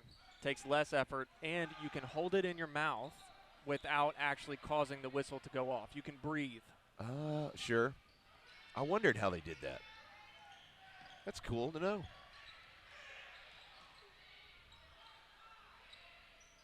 Nice shot by Brandon Allen. And not that anybody asked, however, one of the greatest lessons I learned was that people will listen to a whistle, whether it be at a basketball game. Oh, yeah. Whether it be in a Walmart parking lot. Ben So- Smiley for 2. Go ahead. I always carry a whistle with me. It's on my keychain. I love Highly it. recommend it. People pay attention to it. That pass was intended for Latrell Burnett, and he didn't see it coming, so it just rolled out of bounds. So it's Bruins ball right there at midcourt. 4 minutes left in the half. The Bruins lead 25-16. I love the good-sized student section that's shown up, for a Saturday night game. You know what I miss, though? What's that? The band. Yeah. I miss them. I asked if they were going to be here. He said, no, they'll be here on Tuesday and Friday, though. So will we. Burnett brings it across. Goes to the basket. It's off the glass. No good. He gets his own rebound. Gives it over to Repetto. He tries a shot. No good. Barker gets the rebound, and a timeout called by the Bruins. Let's see. It's a 30-second timeout. We'll keep it right here. What kind of timeout is that? That's a hug and haul timeout. Thanks very much. Of course, all of our broadcasts this year are brought to you by Crown Trophy of Arkansas. You'll notice their logo right there on the bottom left corner of your screen. If you don't know this already, Crown Trophy has every type of award to recognize anyone in your life, whether that could be athletes, students, or even coworkers. If you've got somebody working hard for you or maybe working hard on your team, make sure you show them your appreciation with something special from Crown Trophy of Little Rock. It's not just for those in Little Rock either. They ship to anywhere, I think. I know anywhere in the state. I'll bet if you call them from Montana and said, hey, Jenny Cole, can you send me about 20 trophies? I really want to order them from you because I'm a big Bruin fan. I bet she'd do it. Look, that's what makes working with them so great, is that if they can't get it to you, they will find a way to get it to you. That's right. Jenny Cole's the type of person, she'd jump in her car and drive it to you herself if that's what had to be done. That or she'd just call up UPS or FedEx or somebody. Yeah, or she'd call one of us. I don't know. Right, one of us is probably it. Like yeah. I said, the point is to get to you. Visit them online at crowntrophy.com. That's the second pass out of bounds for the Jackrabbits. The coach over there with his head in his hands, that has to hurt. It's when you know a sport very well, you know the alternatives. So when you're normally watching that, you think, man, we should stop doing lob passes. Well, the lob passes have been working. The next thing you do as a player is that you should know, well, they're catching onto the lob passes, so I'm going to fake the lob pass and then throw a bounce pass.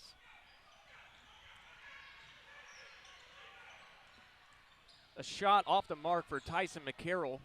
Jackrabbits bringing the ball down. A foul is called on Wyatt Repetto. Not on him, it's a shooting foul. Fouls on Charlie Barker, his first personal foul. Fifth team foul against the Bruins. I'm going to correct myself. It is not a shooting foul. And the pass is intercepted by Ben Smiley, taking it down the court. And Latrell Burnett was able to force the ball out of bounds.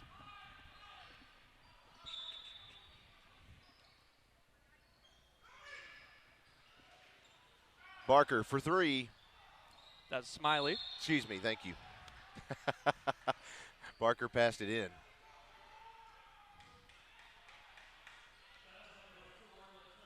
So that foul goes on Latrell Burnett, his first personal foul.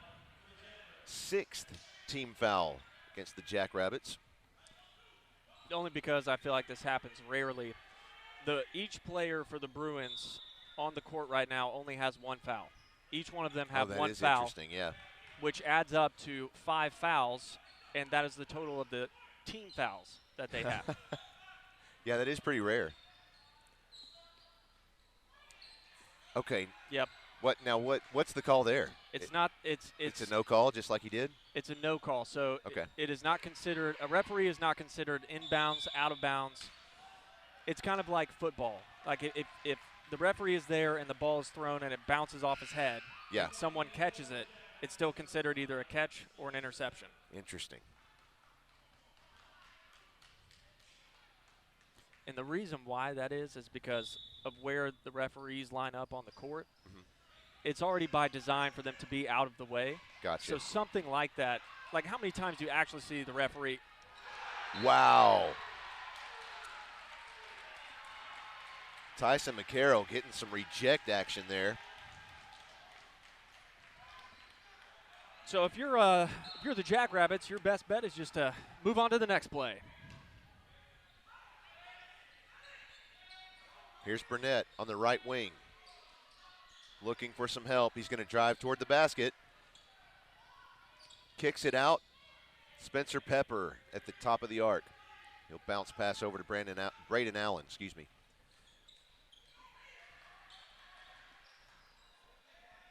Allen back to Pepper. Pepper drives inside. Over his back to Burnett. He'll kick it out to Mason Ford. Tries a 2, step just inside the arc, and it's no good. Barker gets the rebound. Kenny Jordan brings it across, back to Barker. Ben Smiley off the glass for 2. That is his 20th point for the night. 1 minute left in the half.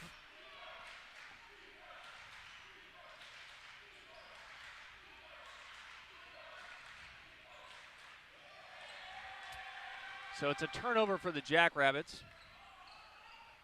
Kenny Jordan with the shot. No good. Dang it. He really wanted that one. Rebounded by Gooden, excuse me.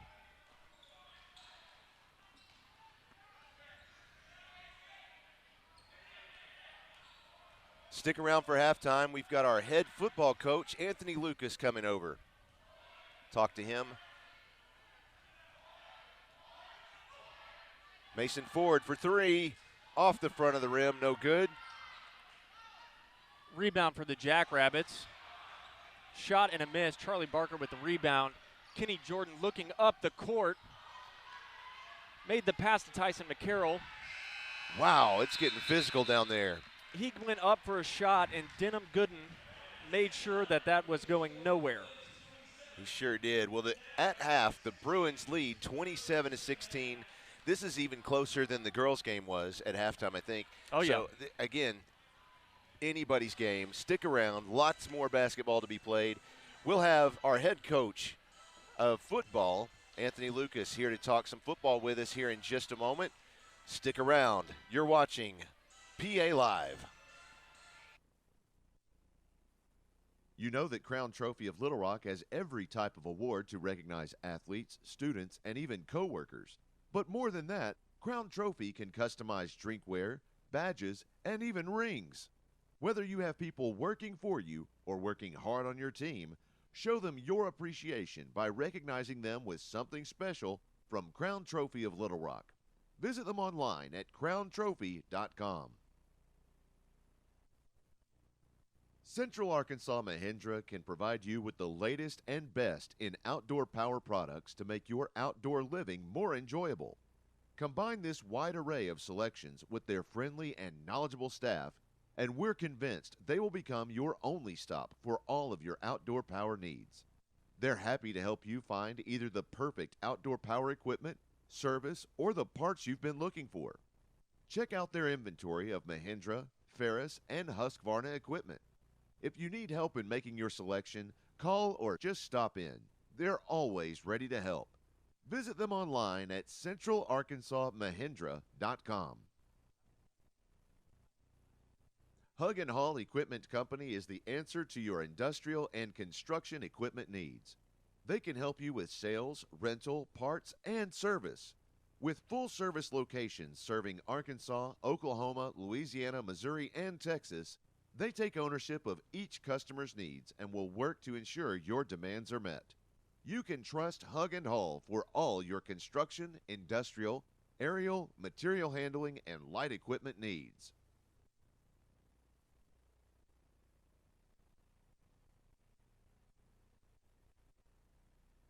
All right, we are back, and as promised, here's head football coach Anthony Lucas. Coach Lucas, thanks for coming over. Thank you guys for having me.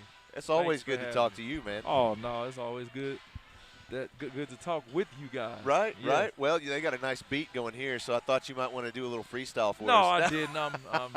We don't need to give our fans that right now. They're not ready for that. They have to come catch me in PE. That's right. That's what I was going to say. Is that's the part that you need, is to come out here during a PE class when somebody's got some music going, and that's when he starts dropping some rhymes. Oh yeah. It is. And dancing. And dancing, both. Yeah, it's a lot of fun. It is. Yeah. So, Coach, I know that, of course, we're already in postseason, but y'all are already working and playing and got the eyes on the prize for next year, don't you? Oh, yes, no doubt. You know, we just finished up our third week in our off-season program. Actually started we did 7-on-7 on Friday before we left, and felt pretty good being back out there. You know, we didn't have Kale, but we had Brandon Cobb throwing, and, you know, we don't have everybody because we got guys playing all different sports, all the winter sports. But man, I'll tell you, it's been a great atmosphere. The kids have been working hard. Sure. Yep. So what do you do in this period of the season? I mean, it's not next year's season, so I understand that a lot of the seniors probably are not working out with you guys. Is that typical? Well, you're talking about a lot of the 2022 guys, right. 2023, the next class. Sure. No, not a lot of them are, because like I said, a lot of those guys are playing different sports. Sure. So we're averaging about 22, 24 guys a workout in right now because of the other sports that we're playing. Sure. But we just look. We can't worry about them because we know that we got guys wrestling and doing everything else. Sure. We're just in the weight room getting it, and I'm really impressed with the way our group is working now that are in the weight room. And we're finishing up January, and we get ready to go into February. We're going to start something new this year. Okay. When we was at Arkansas and other guys in the college in the off season during this time of the year, we do county fair. We used to call it county fair when Coach Nutt came in, and so we're going to do a little rendition of county fair on days that we have our B day. We get the period. Okay. So during B8, so we'll do, it's like probably going to be about 35, 45 minutes of just conditioning, different drills, football drills. So we'll do that probably all the way through before spring break, and maybe do a couple before we start spring football. Right. So, yep. Well, I know you're already looking forward to being in 6A next year. You've yes. already been in at least one meeting about that, coaches conference. Yes. And I've had a sneak peek at next year's schedule, and not really ready to put that out yet, I don't think. But, right. But I know that we've got, at least for conference games, we're looking at Russellville, Little Rock Christian, Mountain Home, Siloam Springs, Van Buren. It's a lot of traveling next year, right? It's kind of all over the state. Yeah, we know for sure we'll be traveling to Mountain Home. We'll be traveling to Greenwood. Tough place to play. Oh, sure. And Van Buren, so those are about the furthest that we'll have to go to. But, you said it earlier, Josh, we're excited. We're excited. Something different, moving up. And we're just going to continue to do what we've been doing to get our kids ready to play. I think our kids are more excited than the coaches are. So, and that makes you feel good. They're not complaining not one bit. Coach, let's bring them on. Bring it on. Let's go. Yeah. I always have to humble them, though. I always have to tell them humble. But we're excited about it. I mean, we lined up. We lost Lipscomb. We won't be able to play them this year because we've added more conference games. Right. But yeah, we're looking forward to it. It's gonna be tough, though. So, one of the things that people ask me over and over again, being a former player under Kevin Kelly, people always ask me, do you think Coach Lucas can do it? Do you think he can win a state championship? And I always told them it's not a matter of if, it's a matter of when. The key to Bruin football is not the plays. It's not the onside kicks. It's the ability to get the team to buy in to the one goal. And I said to them time and time again, Coach Lucas is the man to get you to buy in. Yeah. So as you're developing the players for this next year, what do you say to those who say all these other players are leaving and all these new players are coming in as far as moving up, getting older? How do you keep the focus on that one goal? Well, I watched Coach Kelly for 10 years, 9 years. This is my 10th year here. And what you do, you just tell them, hey, you don't want to be that class to end what's been started here, the culture here. And you just push them hard, and you tell them to work. That's basically it. Don't be the class to let down. Yeah. And these kids take that into heart. I mean, just like this last crew did, this senior class that just left, man, that was just so special to me. And I knew that they wanted to win. They were the first class I coached in 7th grade as a head coach. So, you just continue to do the same thing. And you change up some things, too. We've changed up a few things. But, hey, don't be that class to fall off, all right? Let's keep it going. And it's the culture here. And these kids want to win. Sure. So it's really not that hard. I'm just so grateful for our staff and our players and our PA community, man. This place is phenomenal.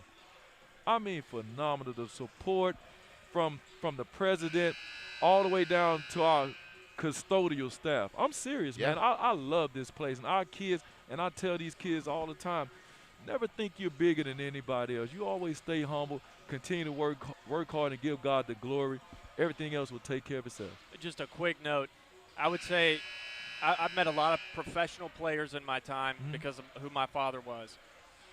You were the first professional player that I had met that I had no idea played professional football. Oh, that's okay. Because not because I didn't know, but because the status, the way you carried yourself, and the way that you treated me made me understand that this guy is good at heart, and what he wants is what's best for the players, the team, and the people that he works with. No doubt, and I'm so grateful. I appreciate your words. Yes, absolutely. And that's how I want people to remember me whenever God calls me home. I don't want to be known for all the things that I did out here. I just want to be known for stuff like that. How I help people, how I always treat people with respect, because that's the most important thing. Absolutely. And I love these kids. Hey, well, thank you for your time, Thank Coach. you all. We appreciate Go it. Bruins. Go Bruins. Thanks, Coach. Thank y'all. That's head football coach Anthony Lucas.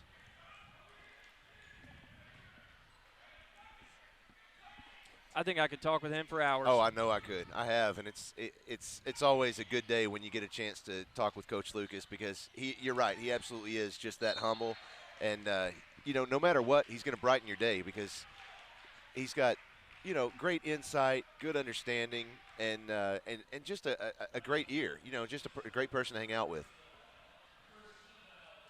So we've already had one foul against the Bruins this half while we were talking with Coach Lucas. That was against Shannon McDaniel. Shannon McDaniel, excuse me. That's his second personal foul, first team foul in this half. And then just now, foul was called on Mason Ford. That's his third personal foul and first team foul against the Jackrabbits. So that's Charlie Barker at the line. Yeah, they're going to take Mason Ford out here. Be sure that he can still come back in the game. And they're going to let Wyatt Repetto come in for him. Charlie Barker unsuccessful on the second free throw. Jackrabbits get the rebound. Allen trying to go to the line. Goes out of bounds off of Smiley.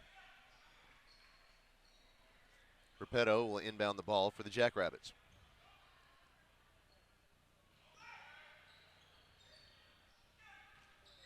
Gooden kicks it out to Burnett. He's going to try and get his way into the lane. Hands it off to Pepper. He gives it back to Allen. Now Pepper from outside the arc, good for 3.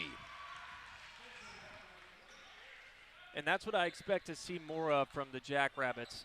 Not necessarily lowering the intensity, but increasing the precision, increasing the best chance to score for their team. Coming from our Ron Jones Remax Affiliates Realty live fan feedback, had a fan says, great job on the broadcast. Y'all have been very kind to our team and players. I'm the Lonoke cheer coach watching from home. Thanks for joining us. Love to hear that. And here's a little factoid for you. Braden Allen and Spencer Pepper both served as quarterbacks for the Lonoke Jackrabbits. Wow. That definitely would make it a hard football team to play. Well, that means we got 3 quarterbacks on the court tonight because, of course, Kel Busby is one of ours. Yep.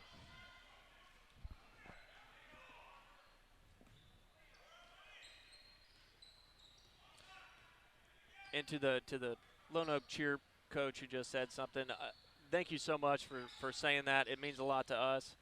Most importantly, what we understand is, and that three-pointer is good for the Jackrabbits. They're closing in the gap here. What we understand most is that we are presenters. We are not here to play favorites. We are not here to be flashy and show off. We're simply here to give an interpretation of the game and have a good time doing it. So thanks for being a part.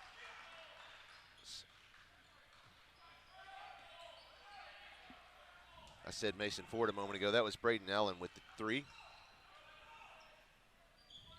Shannon McDaniel on the left wing. He's going to shoot it outside the arc, and it's good. Wow. That puts him on the scoreboard. That does. And that was one of those times you're looking around, nothing's open, you've already picked up your dribble. Why not? Just let it rip. Pepper. Oh, wow. Charlie Barker steals that one, goes to the glass, and it's good. 5 minutes left in the third quarter. The Bruins lead 35-22.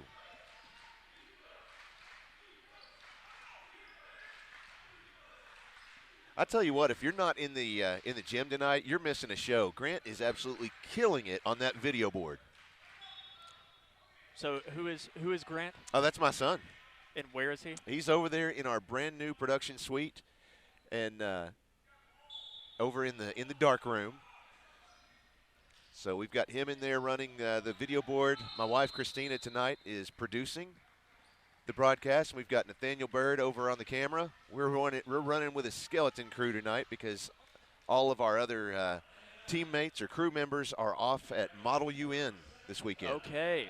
Yeah. Okay. So, yeah, I was never smart enough to make it to Model UN. No, me neither. So I'm not even entirely sure what that is, but I'm happy that we have people who can participate. Right. And I'm glad that we can enjoy this Hug and Haul timeout. I was wondering as we went over the sponsors, how in the world do you become a sponsor? That's a great question. So if you're interested in sponsoring anything over on PA Live, of course, we've got lots of basketball broadcasts left, but we also have the football season coming up. It'll be here before you know it. You can reach out to us. Just go to pabruins.tv. At the very top of the page, you'll see a button there that says click here for sponsorship opportunities. And you'll find the way to contact us. You can actually contact me right there on that page. So that's not going to be an over and back because on an inbounds play, that player would have to catch it before he goes over the half-court line. If the ball ends up over the half-court line and then he touches it, it's not an over and back. Okay. Barker on the left wing sends it across to Smiley. He kicks it back to Jordan. He'll send it to the left wing to Barker. Now McDaniel at the top of the arc. Jordan under lots of pressure. Nope. Tried to pass that to Barker, and instead he gets a foul. That is Braden Allen who picked up the foul. That's his first personal foul, second team foul against Lonoke. I wouldn't want to be in that position. That was a tough call. So see, there's another great example. It's a totally different look, but there Charlie Barker was on one side of the court. Well, and that one was easier to understand. Right. The previous one, I thought he was in the air on this side of the court when he caught the ball and then landed. Do you have to be on the court, or does landing, in the air, does that count? So it kind of follows the same rules that the pro step does. It has to do with momentum. It has to do with when you're actually landing with the ball. So because he came down with the ball on the other end of the court, then he was safe. Right. Okay. Spencer Pepper for 3, and it's good. So it has a lot more to do with if he had touched the ball before it went over half court. That's the most important thing. Okay. Here's Kel Busby on the left wing. He tries to drive inside, and instead it gets swatted by Latrell Burnett out of bounds, and it'll be the Bruins ball. And a great reaction time by Kel Busby just to not touch the ball. Yeah. He thought about it for a second there and realized, no, I shouldn't touch that. And the Jackrabbits defense here is making a statement. They're really cranking it up. That was Wyatt Repetto knocking it out of bounds. Kenny Jordan inbounds it. Gets kicked out of bounds by Burnett.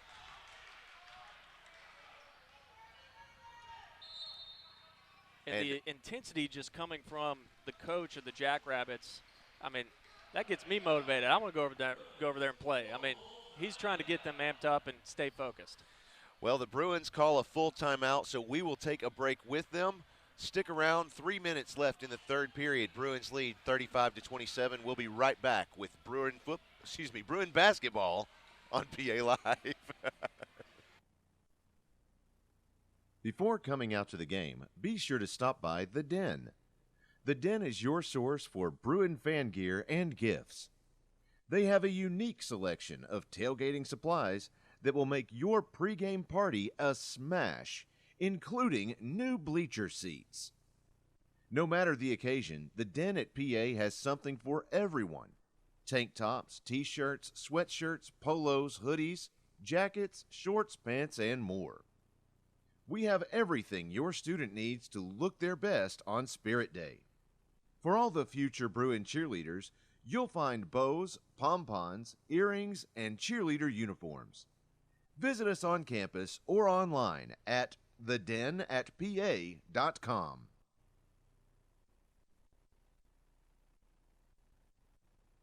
All right, we're back. Coming out of our Hug and Haul timeout. Nice student section over there. Again, for a Saturday night, that's not bad at all. Yeah. Ben Smiley in the left corner. He'll pass it to Kenny Jordan. Now moving toward the top of the arc. Gives it to Kel Busby. Now Barker. Back to Jordan. Jordan at the top of the arc. And right now, it's about as stale as a old cracker trying to put it in your soup. And this is going to end up as a jump ball. And the arrow favors the Bruins.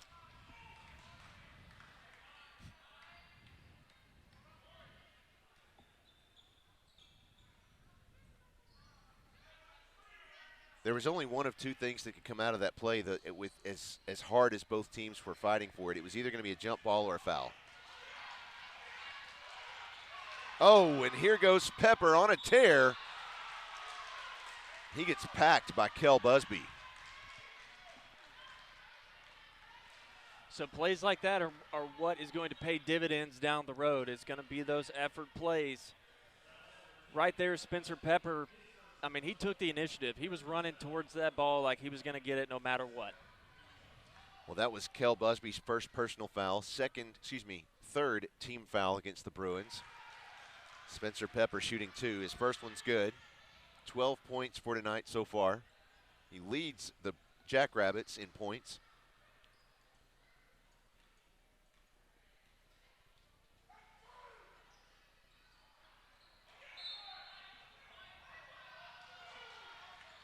So it looked like a battle for the ball there on the rebound.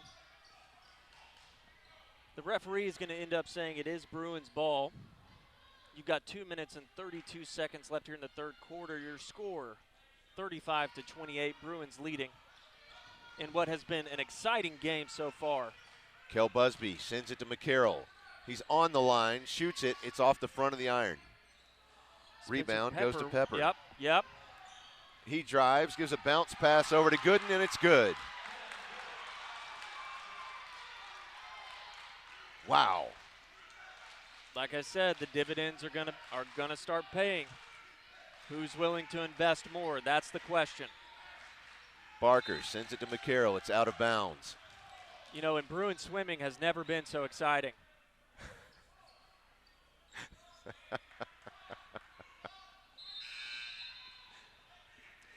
I'm making a joke because my co-anchor here has been forgetting which sport we're playing almost all night. All night long. Yeah, I tried football a second ago. Earlier I said here's the defensive lineup. I had baseball in there.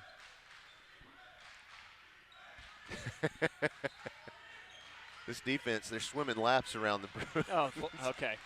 See, that's how you do it. Oh, okay, I'm sorry. If you want to screw up, I can teach you how.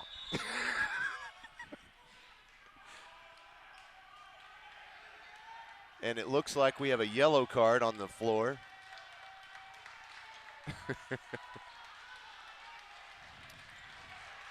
Well, I'm not sure what was called.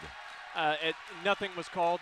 That was just one of the referees giving a warning to, it looked like, to both Wyatt Repetto and Tyson McCarroll. Okay. Just telling them to cool it. Yeah, let's play basketball type stuff. Gotcha. Kenny Jordan to inbound the ball. Looking for a receiver. There's Barker. Barker just barely controlling the ball. Gets it up. And it looked like, was that Kel Busby with the rebound? I think that was Ben Smiley. Oh, you're right, it was. So the foul is called there on Braden Allen, his second personal foul. Third team foul against the Jackrabbits. So shooting for the Bruins is Ben Smiley. You know, you don't see that too often in badminton. His first one is good. Ben now has 21 points in this game.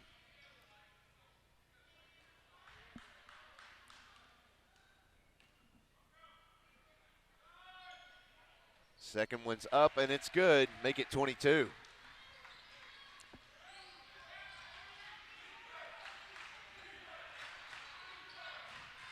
Spencer Pepper under the basket, off the glass. That's Wyatt Repetto. Oh, excuse me, thank you.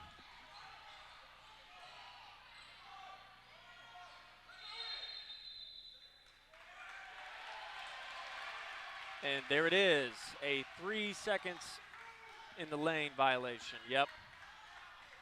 And as we've talked about before, it's basically if you are standing in the lane, not moving, right, just standing there, then they will call that. You've got to be doing something relating to the ball or making a basketball move in order to avoid that. Barker from the corner for three, and it's out, and it's in and out. And here's a jump ball. This one is going to the Jackrabbits.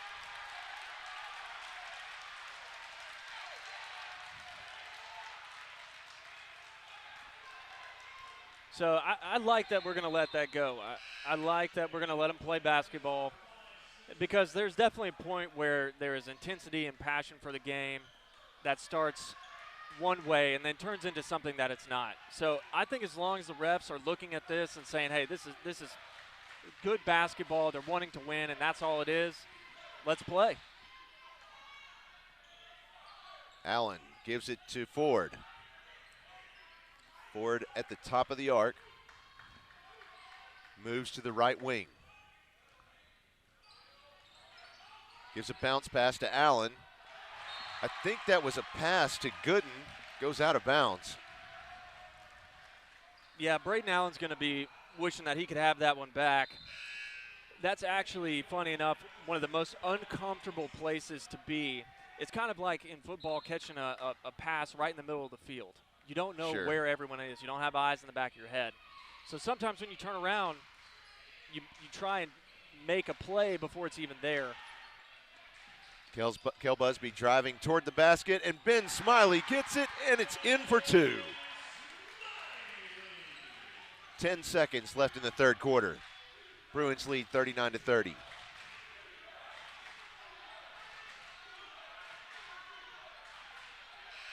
Nate Hazlip at the buzzer. It's off the rim. That's the end of three. Bruins leading 39-30. This is still anyone's game. This is a fun ball game. Yeah, I mean, look, if you know anybody else that wants to watch a good basketball game, tell them to check us out. Send them the link. Go get your family. Go get your friends, because I'm telling you, this is going to be the most exciting thing on the internet right now. Well, I know that's a bold claim. That's a bold statement. But I'm not here to play small. I like it. Well, we want to make sure that we thank our friends over at Ron Jones Remax Affiliates Realty. Of course, Ron Jones and Charla Emery offer you a combined 40 years of real estate experience for all of your residential or commercial needs, whether you're buying or selling. Ron Jones Remax Affiliates Realty is standing by to take your call and schedule a market survey and consultation at your convenience. For listings or more information, call them at 501-416-3658 or just visit them online at ronjonesrealtor.com. It was a blast having him out here to accept a signed game ball from both of our basketball teams at our last broadcast, and he just loved it. Got back home, and I told him, I said, I think one of the girls actually wrote "Thanks, Ron" on the ball, and he told me later, he said, "Hey, I found it." I love that. She asked me, she said, "Who's this for?" And I said, I explained it, and she said, "Can I write thanks, Ron, on here?" It's like, yeah, absolutely you can. But that's one of the great things about being a sponsor, is that it opens up more doors than just, getting your name said here and there. Oh, sure. And at the end of the day, it's more than that. You don't become a sponsor just to get your name out there. That's what I put it out there on our page, too. Is it says, when you become a sponsor, you're part of the Bruin community. Yeah.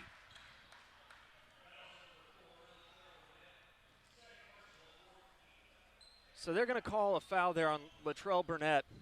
That's going to be his second personal foul. The Bruins trying to get the ball in. So here's Charlie Barker. He's going to bring it back in. Tyson McCarroll for two, and it's good.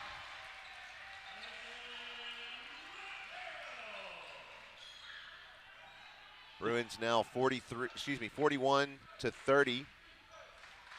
7.5 minutes left in the game. Bounce pass over to Burnett. Under the basket is Branscombe.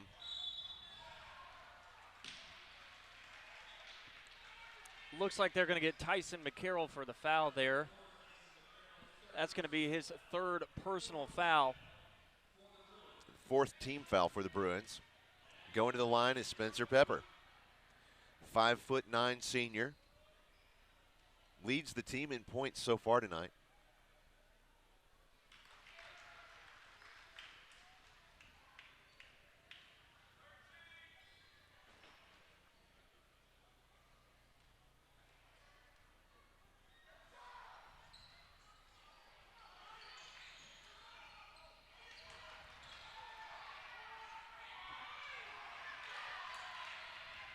Tyson McCarroll with the rebound. It's a big scramble for the ball there. Kenny Jordan, lots of pressure. He's going to get it stolen by Allen. Allen goes up, it's no good, but the foul is already called. So if you're the Bruins there, you cannot do that. You cannot play that game where you get the ball and then take your sweet time up the court. We need to be running a press break. We need to break it and then run a play. Well, that one was called on Kenny Jordan, his second personal foul, fifth team foul against the Bruins. Here's Braden Allen. First one is good.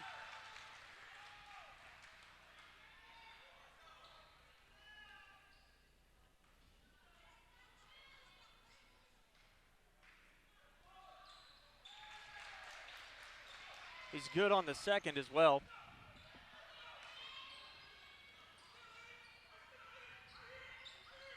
Smiley Sends it forward to McCarroll. He gives it to Barker. Up, and it's no good. Got nice defense there by the Jackrabbits to block that one. Burnett kind of trapped down in the right corner. He sends it back to Ford in the right wing.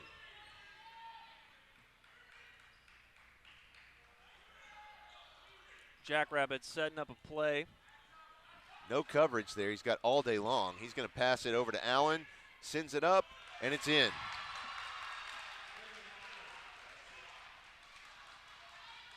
So they're going to continue to press the Bruins here.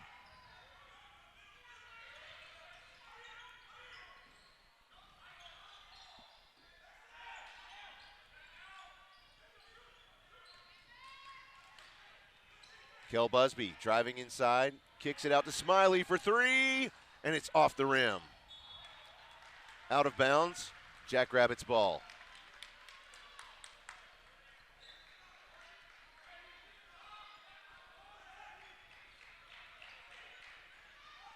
Five minutes, 50 seconds left in the game. Bruins still lead 41-35, still a close game. Pepper drives inside. There's a foul called on the floor. That's called on Ben Smiley, his second personal foul and sixth team foul against Pulaski Academy. Still nobody really in foul trouble for the Bruins.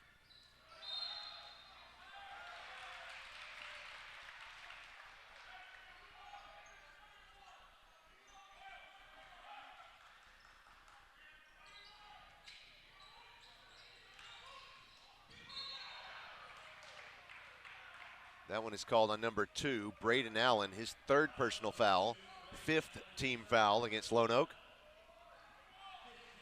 If I'm Lonoke here, I keep doing it, keep putting the pressure on. And they only trail by 6, and yeah, they really need to ratchet down on that defense. Well, look, they know too that if they can get the ball up here like this and then get a foul, then they would be able to shoot 1 and 1. Sure. So the risk reward here is almost a fair trade-off. Yeah. So Ben Smiley to inbound the ball. He'll send it to Charlie Barker. Full court press from the Jackrabbits. Little back and forth, tossing it up. Lots of pressure. Double dribble.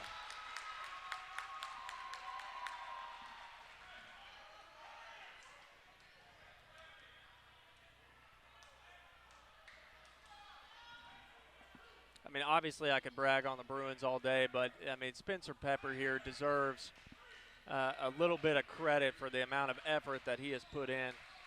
He has been all over the place tonight.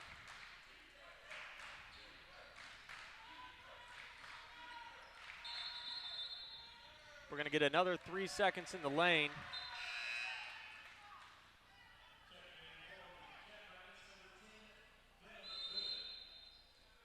Denham Gooden coming back in for the Jackrabbits.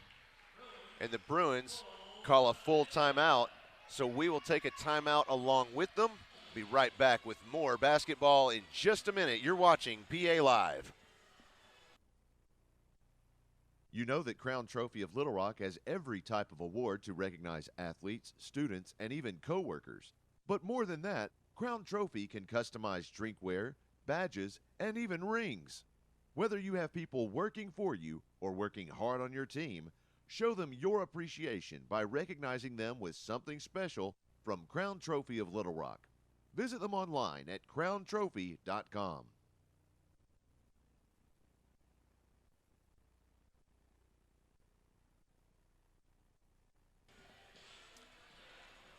So is baseball the only sport that has jinxes? I believe every sport. Every sport? I believe life has jinxes. Okay. What do you know of anything that is jinx proof? Because I sure don't. Right, no.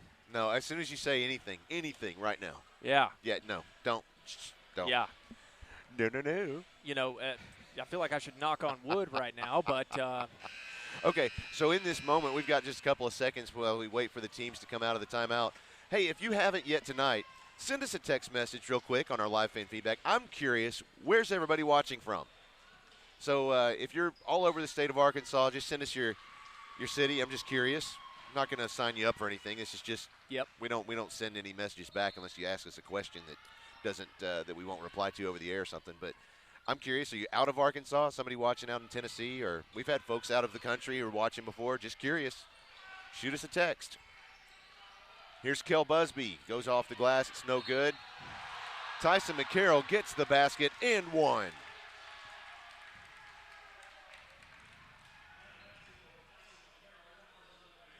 That's foul is on Denham Gooden. It's his first personal foul, 6th team foul.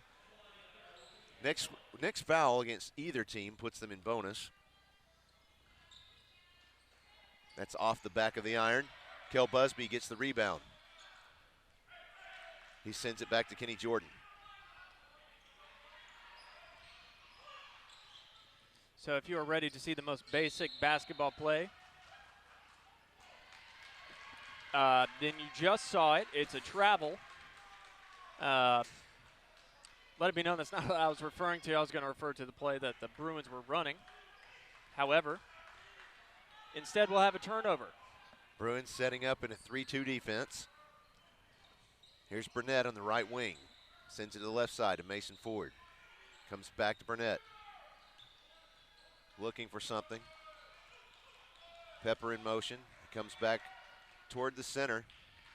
Still on the right wing. He'll send it inside to Braden Allen, and instead Charlie Barker gets the interception, if you will. Jordan gives it over to Ben Smiley. He tries a three. It's off the back of the rim and out of bounds on the Bruins. No, excuse me. Did he say it's? Yeah, it's going to be Lonoke's ball Yeah, here. okay. The way he threw his arm out, I thought that was pretty obvious, but you never know. Under 4 minutes left in the game.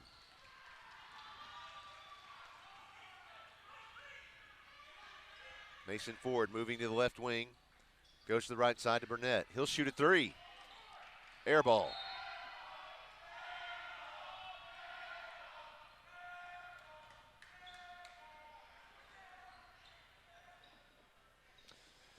So here it is, ladies and gentlemen, 3 minutes and 39 seconds left. This is the time where either the Jackrabbits make a statement, put some points on the board, or the Bruins run away with it. Let's see who wants it more. Charlie Barker gives it to Kel Busby. He shoots a three, and it's good. Believe it or not, that puts him on the scoreboard. That does. When you do score points. Well, I mean, it's just crazy that we've gone this long. 3 minutes left in the game, and he's been out there. He's played a lot tonight. Yeah.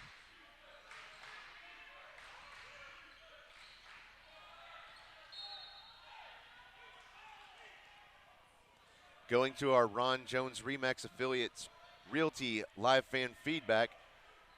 And one fan says, watching from Nashville, Tennessee, that's Kenny Jordan's family. Man, they are great. They are dedicated, and I love it. So if I am the Jackrabbits coach, I think this may be the strategy he's going for. I don't know. Never seen him coach before, but I could be way off. So he's got 3 timeouts left. The Bruins have 1. They're down 9 points. Sure. So basically if they can get – no, they're not down 9 points. What am I saying? They're down 11 points. If they can get the Bruins in the bonus, which they just did with a foul, that guarantees them a plethora of shots going into the rest of the game. So you can call timeouts, buy yourself more time, get those 1-and-1s, and quickly turn them into guaranteed 2 shots and give yourself a chance. That last foul was called on Ben Smiley, his 3rd personal foul, 7th team foul. Kenny Jordan sends it over to Barker. Barker drives inside the lane, sends it to Smiley for 2.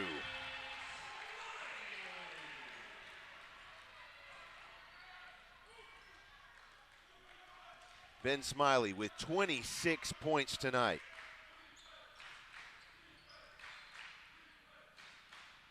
Mason Ford at the top of the arc. Gives it over to Pepper on the left wing. He moves back toward the center. Gives it back to Ford on the right wing. He moves to center. He sends it to the left side to Burnett. He drives inside. That's going to be a charge. That'll be his 3rd personal foul, 7th team foul. Now both teams are in bonus. And that was a big play and a big risk for Tyson McCarroll there, because if that was a block, that would have been his 4th foul. Busby goes over to Jordan, trying to get it across midcourt. Excuse me, that's not Busby, that's Charlie Barker. Now Smiley shoots a 2, and it's good. That ball had to make up its mind for a second there.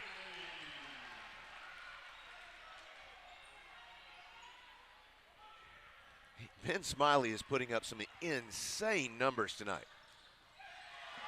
Here we go. Steal by Kel Busby and a layup for 2, and just like that, the Bruins are up 52-36. Under a minute and a half left. Burnett sends it to Allen. He gives it over to Ford. Busby had the rebound, had it taken away. Now Tyson McCarroll had the rebound that time. He stepped out of bounds, so it's going to be Jackrabbits ball. And it looks like we have a timeout called by the coach from Lonoke.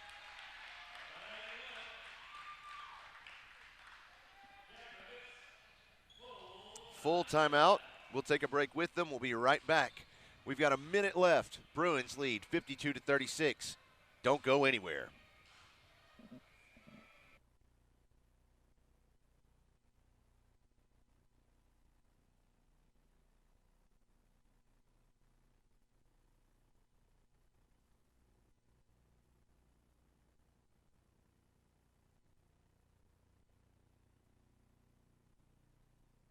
Okay, never mind. Hey, and welcome back, everybody. I hope you enjoyed that quick break. We sure did. We catched our breath for 10 seconds? Yeah. And the good news is you all got to see us do it. Right. Which is no better way to connect with the fans, to get real-time interaction. Awkward. No, that wasn't awkward. That was an opportunity to find some dedicated fans out there. Well, we've got another message from our live fan feedback. That's my dad. He says, the Bruins are playing great ball. Go Bruins. Go Bruins. Thanks, Pop.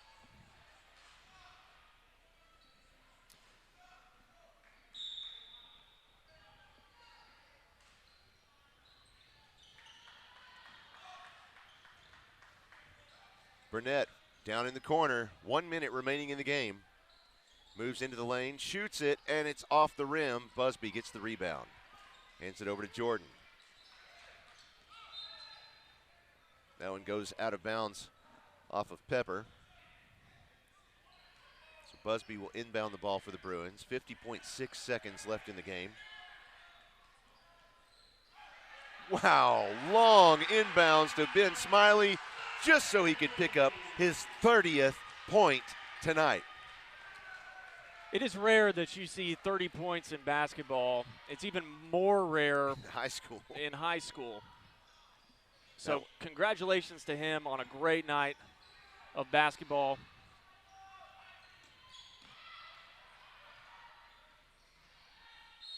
Man, I love that. Love that. I Tell me he counts that basket. Oh, absolutely. Yeah. Absolutely. That's Braden Allen with the basket. So that foul goes on Tyson McCarroll, his 4th personal foul. Yep. Ben Smiley's going to call it a night here. 30 points on the night for him. Not very often you get to say that.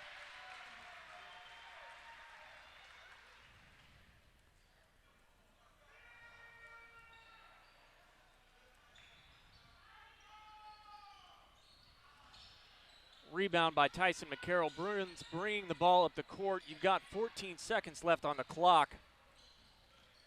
The Jackrabbits just being relentless, and I love it. Playing until the whistle blows.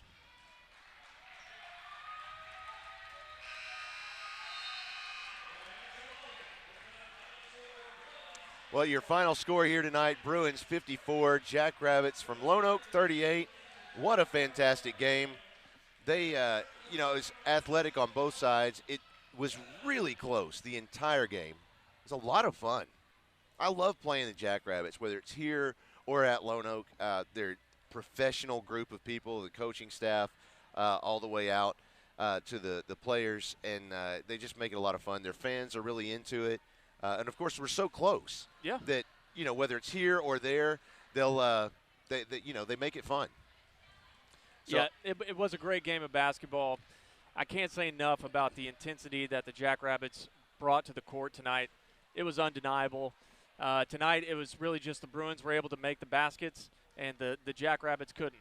That's basically what it boiled down to. But I think if you bring this game out on another night, you would see a much closer result and potentially a different result. It's not every day that you have a player that drops 30 points and is just playing lights out.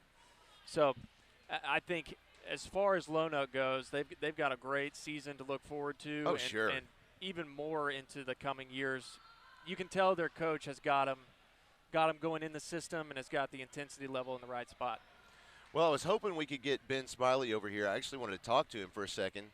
And I sent a message over to the coach. He said, hang on just one second. I tell you what, we're going to take a short break if you're sticking around. We're going to try and bring Ben Smiley up here for a short interview. But we'll take a short break, see if we can get a hold of him. In the meantime, stick around. We'll be right back with more PA Live. Central Arkansas Mahindra can provide you with the latest and best in outdoor power products to make your outdoor living more enjoyable. Combine this wide array of selections with their friendly and knowledgeable staff, and we're convinced they will become your only stop for all of your outdoor power needs. They're happy to help you find either the perfect outdoor power equipment, service, or the parts you've been looking for. Check out their inventory of Mahindra, Ferris, and Husqvarna equipment. If you need help in making your selection, call or just stop in. They're always ready to help. Visit them online at centralarkansasmahindra.com.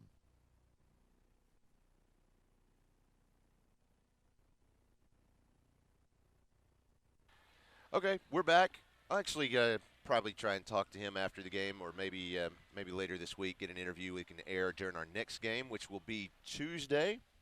I believe that's right. It's coming in hot. It is. So just make sure to hit that like and subscribe and follow along. We'll have this week. We've got games on both Tuesday and Friday, I think. Yes, we have them both Tuesday and Friday. Awesome. Well, I believe they both start at 6 and 7, respectively, with the girls varsity starting at 6, the boys at 7. Well, thanks for joining us. It's been fun. I love this game. And I love to see these two teams play against each other. Go Bruins. All right. Thanks again for everybody joining us. Good luck, good night, and 73.